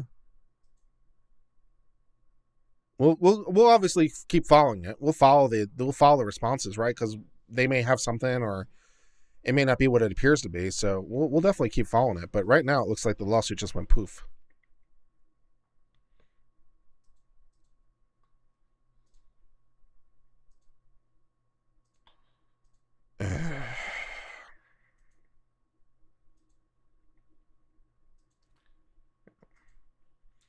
Because we go back to the exact thing and go back to the exact thing.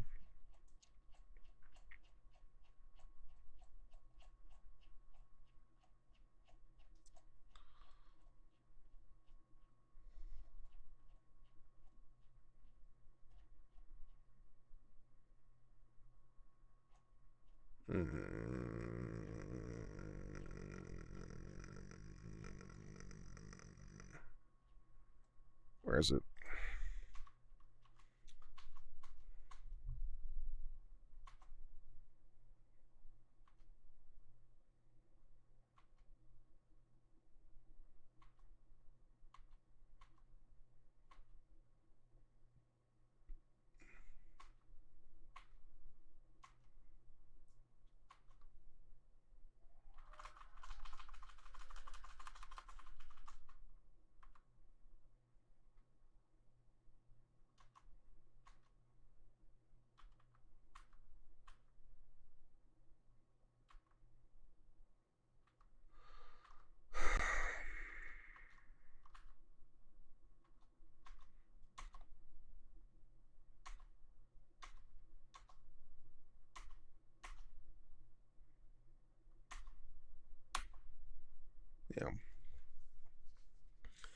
So the specific claim apparently was a judgment for over $500,000 for defrauding an investor.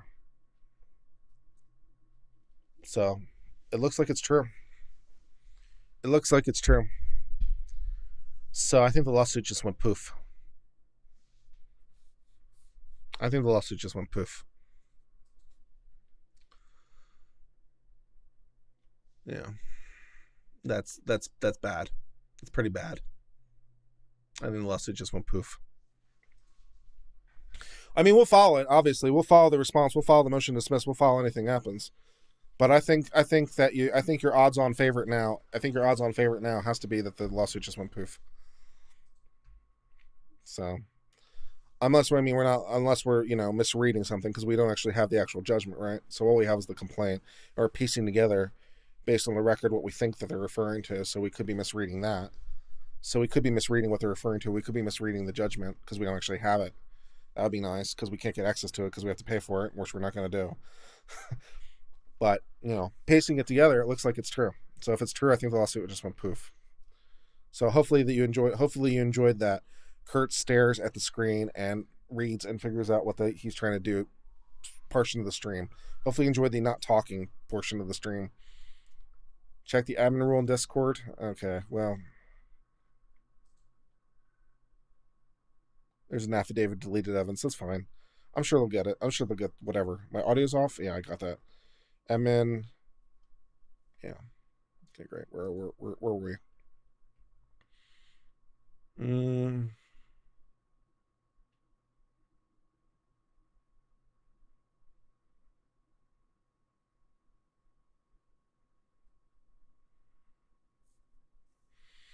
If the person made a statement in a time frame between default judgment and dismissal, was it a factual statement? No, it wouldn't be, but it became factual. So, technically speaking, no. But if it became factual, I'm not sure how much it matters. So, if you're a judgment was entered and it hadn't technically happened, but it then happened next month, does it really matter that much? In the end, it's technically different, right? It didn't become true for a month. So at the time you said it was false. But how much damages can you have? Really? So, yeah, if he said it at time when it wasn't true and it didn't come true, then technically it would still be defamation. It's just I'm not sure how much it matters. If it became defamation a month later, how much damage can you really have when what I said became true in the end anyway? It's anything resembling a reasonable time period, right? So, if it was 3 years later, then yeah, maybe you have damages for 3 years, right? If it was a month later, I'm not sure how much it matters. I'm not sure that matters, but yeah. So you can, all the Tatini people there, all the Tatini people can now be sad or angry at me since I just told them that their lawsuit just went poof, and Katie can feel reasonably better. Her odds are looking better right now. So yeah, you'd have to at this point, and obviously there's a lot of lawsuit left. A lot of things can happen. We don't know what the motion to dismiss is. We don't know what their arguments they're going to bring. We don't know what they're going to raise.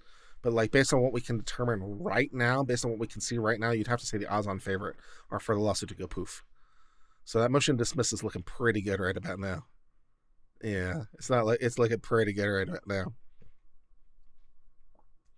Once a fraud, always a fraud. That's brutal.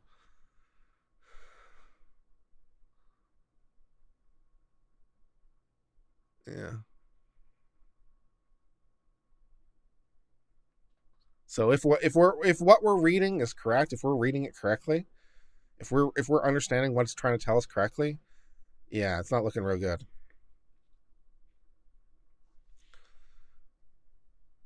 Yeah. And then because Tatini is James's business partner, even if it was a prior business, I'm not sure it matters. Yeah, no. Once a fraud, always a fraud. So even if it's a prior business, even at a time when they didn't know each other, I'm not sure how much it matters. That's pretty bad. It's pretty bad. So I think plants are in some rough water.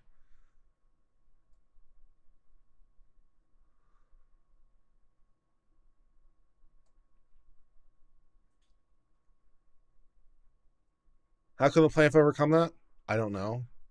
It's late. I'm tired, and I've been on the plane, so I'm not sure.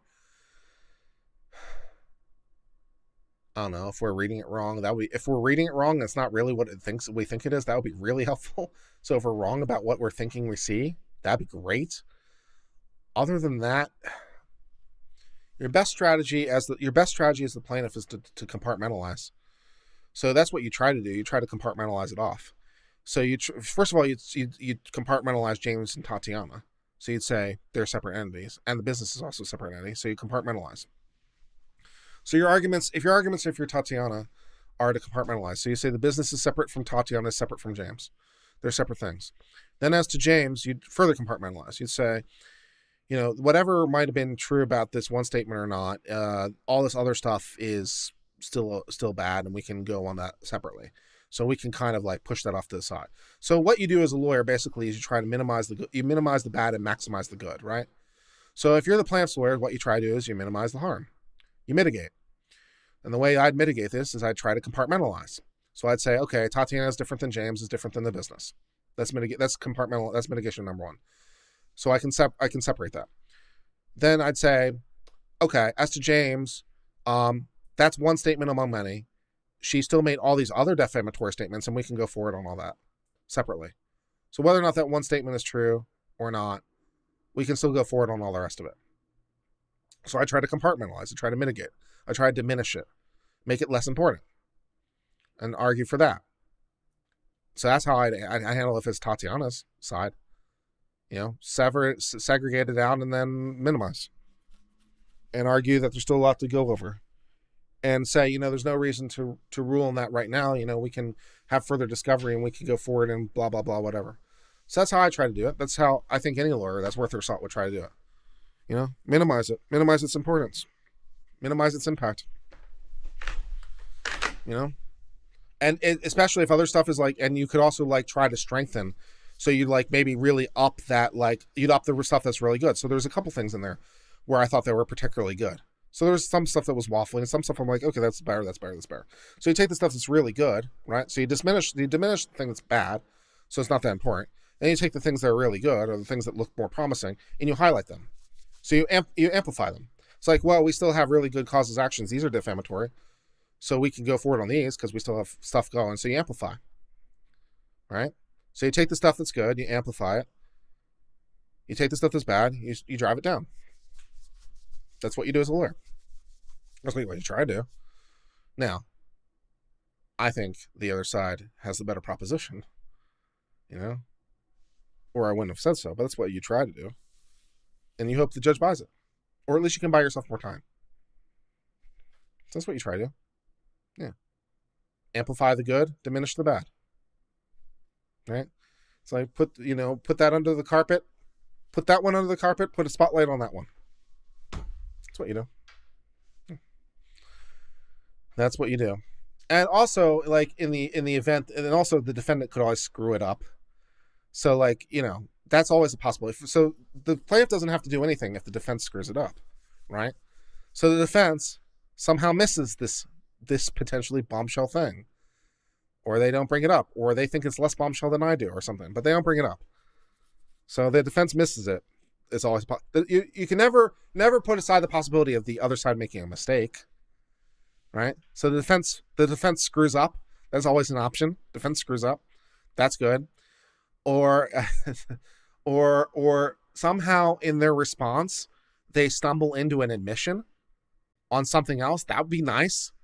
So the defense making an unforced error is not exactly outside the realm of possibility. So that's always good. Defense makes an unforced error in their response. That'd be good. Otherwise, mitigate and amplify as necessary. That's what you do. Yeah. That's what I would do. That's the way to solve that problem. Hope your opponent makes a mistake is always a good option. And, stranger things have happened. So, yeah.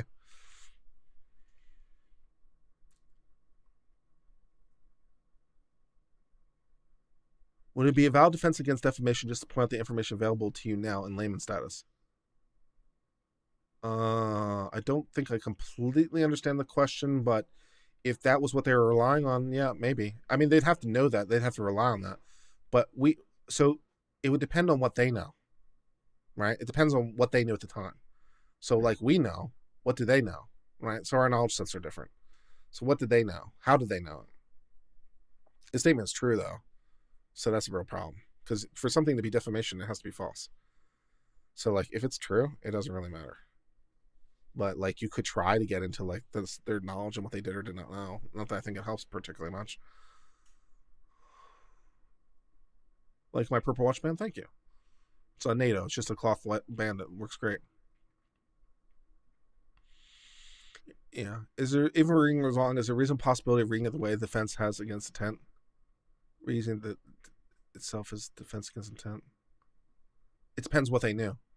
But it doesn't really matter, because if it's true, well, okay, if it's false and they knew about it, then that would be non-negligent, right? So they could rely on it, even if it's false, because it looks true. I mean, yeah. So if for some reason it is false, it looks true. So they get past negligence easy, let alone recklessness, right? If you're looking at that, it looks true. So even if it's not true, you can't be, I don't think you get to negligence, let alone recklessness. So, you know, if they knew about it, I think they're there. Thanks for the explanation. No problem. That's why I'm here.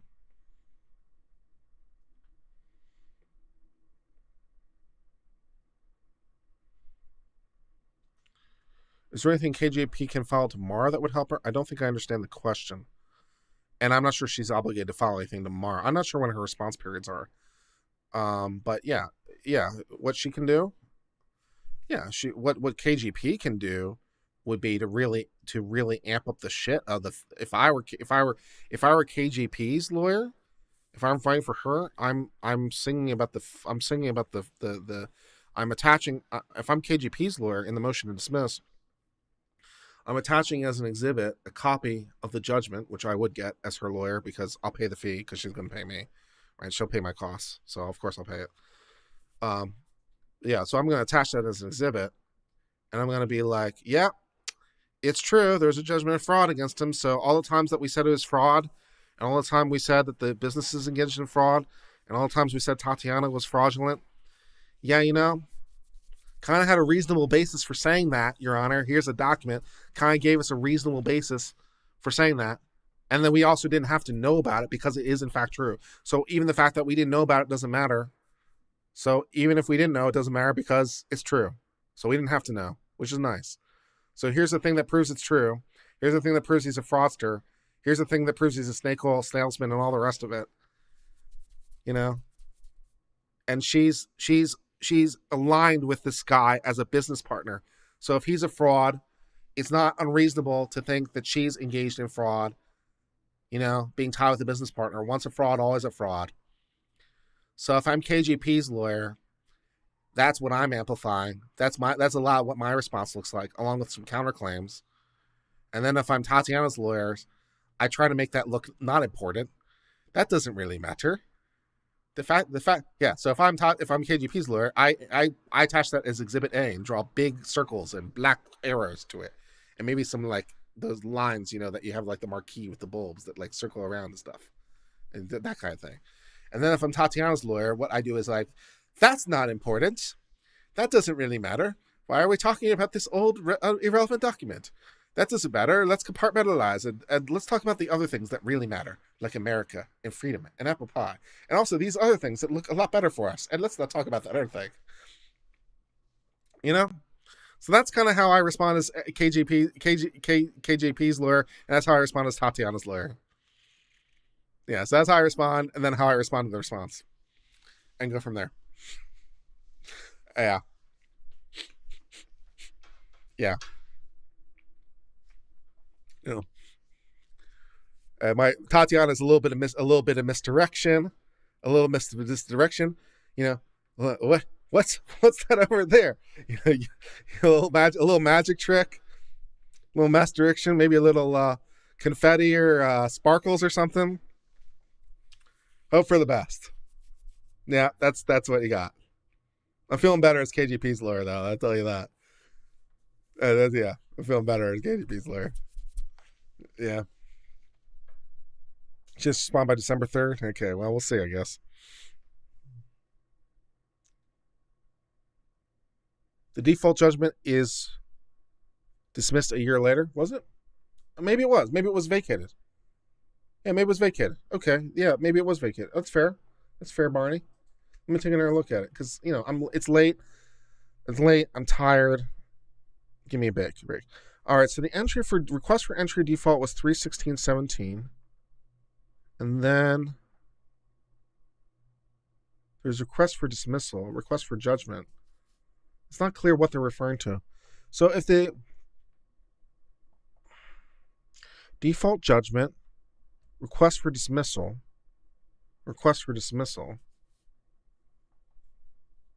yeah. So it's not clear what it's referring to. So maybe it was vacated. They would still have so it wouldn't be true anymore. So it wouldn't be true, but they still have a good faith. If they knew about it at the time, they'd still have a good faith belief to say it. Right? So if it's not true, but they knew about it, for whatever reason, if they knew about the judgment but didn't know about the vacate, they wouldn't be under a particular duty to look, right? So because you're thinking about like, do you have a duty, right? So unless it came to your attention otherwise, if you knew about the judgment but didn't know about the vacate, you don't have to have a particular duty to look. You can think, oh yeah, that's valid, just like I just did just now. It's like, oh, that's valid, right? So if it's vacated, then if you only knew about the judgment, you can rely on that reasonably. And I don't think you can get past negligence, let alone recklessness, right? Because like, it looks right. It looks right. I mean, how can you get to negligence unless someone brought it to your attention for some other reason? So without more, it's still pretty good. It's not quite the slam dunk it is if it's true, but because you have to kind of prove you knew about it. So you'd have to prove that you knew about the judgment first, or, you'd have to at least argue that you knew. But if you knew about the judgment and didn't know about the vacate, didn't have any reason to look, I don't think you can get it's not a death blow, but it's not bad. So yeah, maybe it was vacated. So, but yeah, that would, yeah.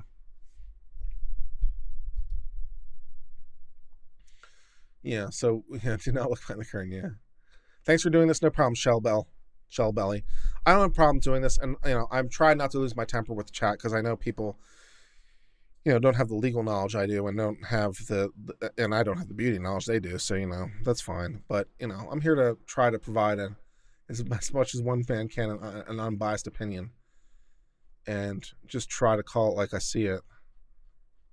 But it looks, yeah. So if it was vacated, that would be helpful. It's not quite the death nail, but it's still going to be really, really good for the defense because it's like as long as they knew about that judgment, if they knew about the judgment and they didn't know about the vacate, there's no particular reason for them to go look. You can't even get to negligence from them not looking. And it's like we were using that as our basis for saying they're fraudsters and all the rest of it. It's like it's still pretty damn good for the defense. It's still pretty good for the defense. It's not quite the dancing in the streets, but it's not much further from that, to be honest. So as long as they knew about it at the time, as long as they knew about it when they were saying those statements, I think they're still in pretty good posture. If it's true, then it doesn't matter what they know, right? If it's true, they don't have to know. Because for it to be defamation, it has to be false. So if it's true, it doesn't matter what they know. That's why that's nice.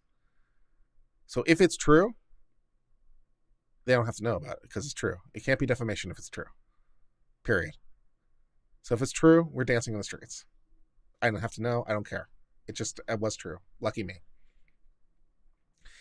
If it's not true, but it looked like it was true, then I have to actually know about it to be able to rely on it.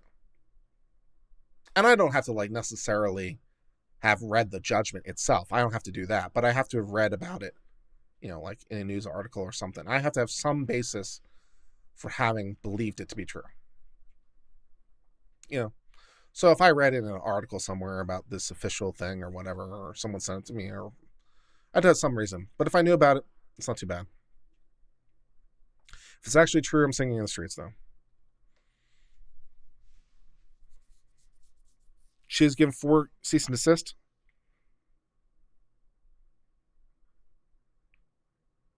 Doesn't it go behind negligence and more maliciousness? Cease and desist to do things? It depends what's in the cease and desist, but like, you can't give me a cease and desist to prevent me from doing things I'm allowed to do, right? If it's true, it doesn't matter, right? You can send me all the cease and desist in the world, and I can tell you to go screw yourself. You know, I can't get you to cease and desist something you have a legal right to do. So four of them, or 40 of them, or 400 of them, it doesn't matter. If it's true, we're just done. Please stop. We'll make you stop. If you don't, we're going to get really angry and sue you and be like, piss off. You know, if it's true, you know, it doesn't matter. If then it would depend what was in the cease and desist, maybe.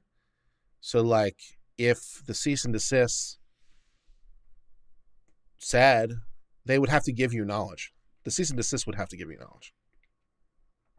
So merely saying, stop selling this or we're going to sue you wouldn't be enough. Because like, well, I think I'm in the clear, right? So if the cease and desist was, if you don't stop, we're going to sue you, it doesn't give you any knowledge. Just, well, they're pissing at me and I don't care. Because they can't win, because I know this thing. So the only way the cease and desist changes the picture is if the cease and desist gives them information. So if they said something like, we think that you're basing this off this thing, but that was actually vacated, so it's not actually true. So if it imparted knowledge, ideally by sending a copy of the vacate would be nice, but if it imparted new knowledge, then you can get for statements after that. Yeah. But the cease and desist would have to give you more information. It would have to give you new knowledge. So merely saying stop this, for example, if either of the people send me a cease and desist or a takedown notice, right, they can send me a cease and desist, and my answer is going to be piss off, right? So unless, they can send me a cease and desist, then I'll be like, how about no? How about I'm not going to do those things? We'll see you. Okay, well, that seems like a waste of everyone's time, but okay. If you're going to sue me for copyright infringement in particular, I'll remind you the Copyright Act does allow for attorney's fees as an option if you come with frivolous claims. This is what happened with Sargon. Remember Sargon and Akilah Hughes? Akilah had to write him a check. So it's like, we're going to sue you for copyright infringement. I'm like, okay, that's great. Well, I'm going to look forward to my check of $150,000 a couple of years from now. That should be good. So, or we could just not do that and save a lot of time. That'd be better. We could save a lot of time and frustration than, abusing copyright. Also, you can't sue me for copyright infringement until you deposit with the Copyright Office. So, you're going to get that registered somewhere? Good luck with that. But yeah. She has 4 cease and desist telling her what, though? That's the key.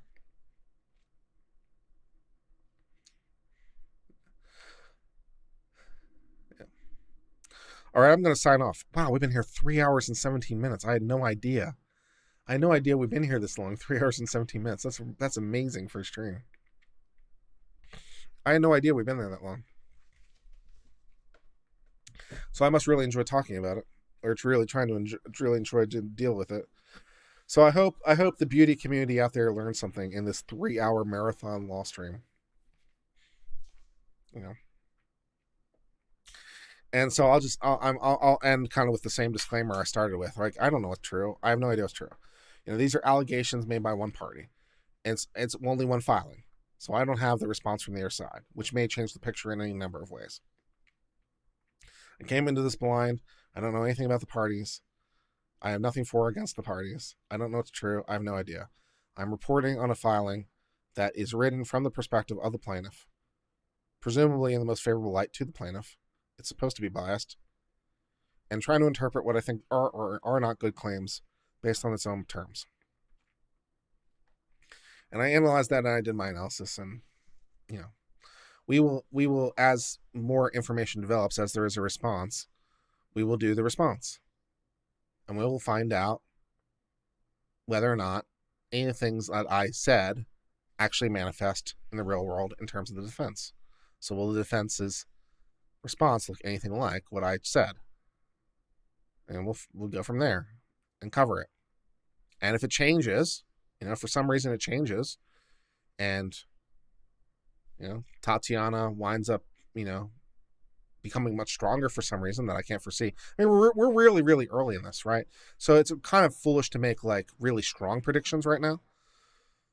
So like I think I say I think it's over. I say I can see this blowing up, and I also say I can see that changing, right? So you understand, like I'm making a strong prediction, but I'm also hedging my bets a little bit because it's early. So I'm like, I think this result will occur, and I'm basing it on a probability. So like, okay, right now, based on what I see, it's like, okay, 60%. Right? So I think this is going to get dismissed 60%. So that's a strong prediction, but it's weak. It's weak in its confidence. It's weak in its confidence because I don't have enough information yet. Right? So as we get more information, that might change. Hopefully it will change. So maybe Tatiana has something I don't see yet. Pulls something out. Maybe her case gets stronger. Maybe it gets a lot stronger. Maybe the defense stumbles into something. Maybe lots of things happen. So we'll cover it as things happen. If they change, they change.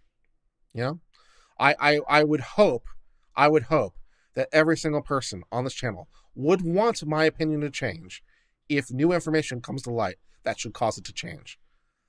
I don't think changing one's opinion in light of new information that causes a revision of an opinion is bad. I think that if new information comes to light and you change your opinion because of that new information, I think that's probably a good thing. I also think it's good to say, here are areas where I have blind spots because I'm not far enough into the case. Unlike with the Vic Mignogna thing, where I'm predicting like 90% or 97% plus, because we're a lot further into that lawsuit. So my confidence level is a lot higher. It's like we're not that far in yet. So there's volatility, And if new information comes to light, I might change my opinion. Whoa, right? Wow. New information. Might say, as it turns out, Tatiana's really strong, or, whatever.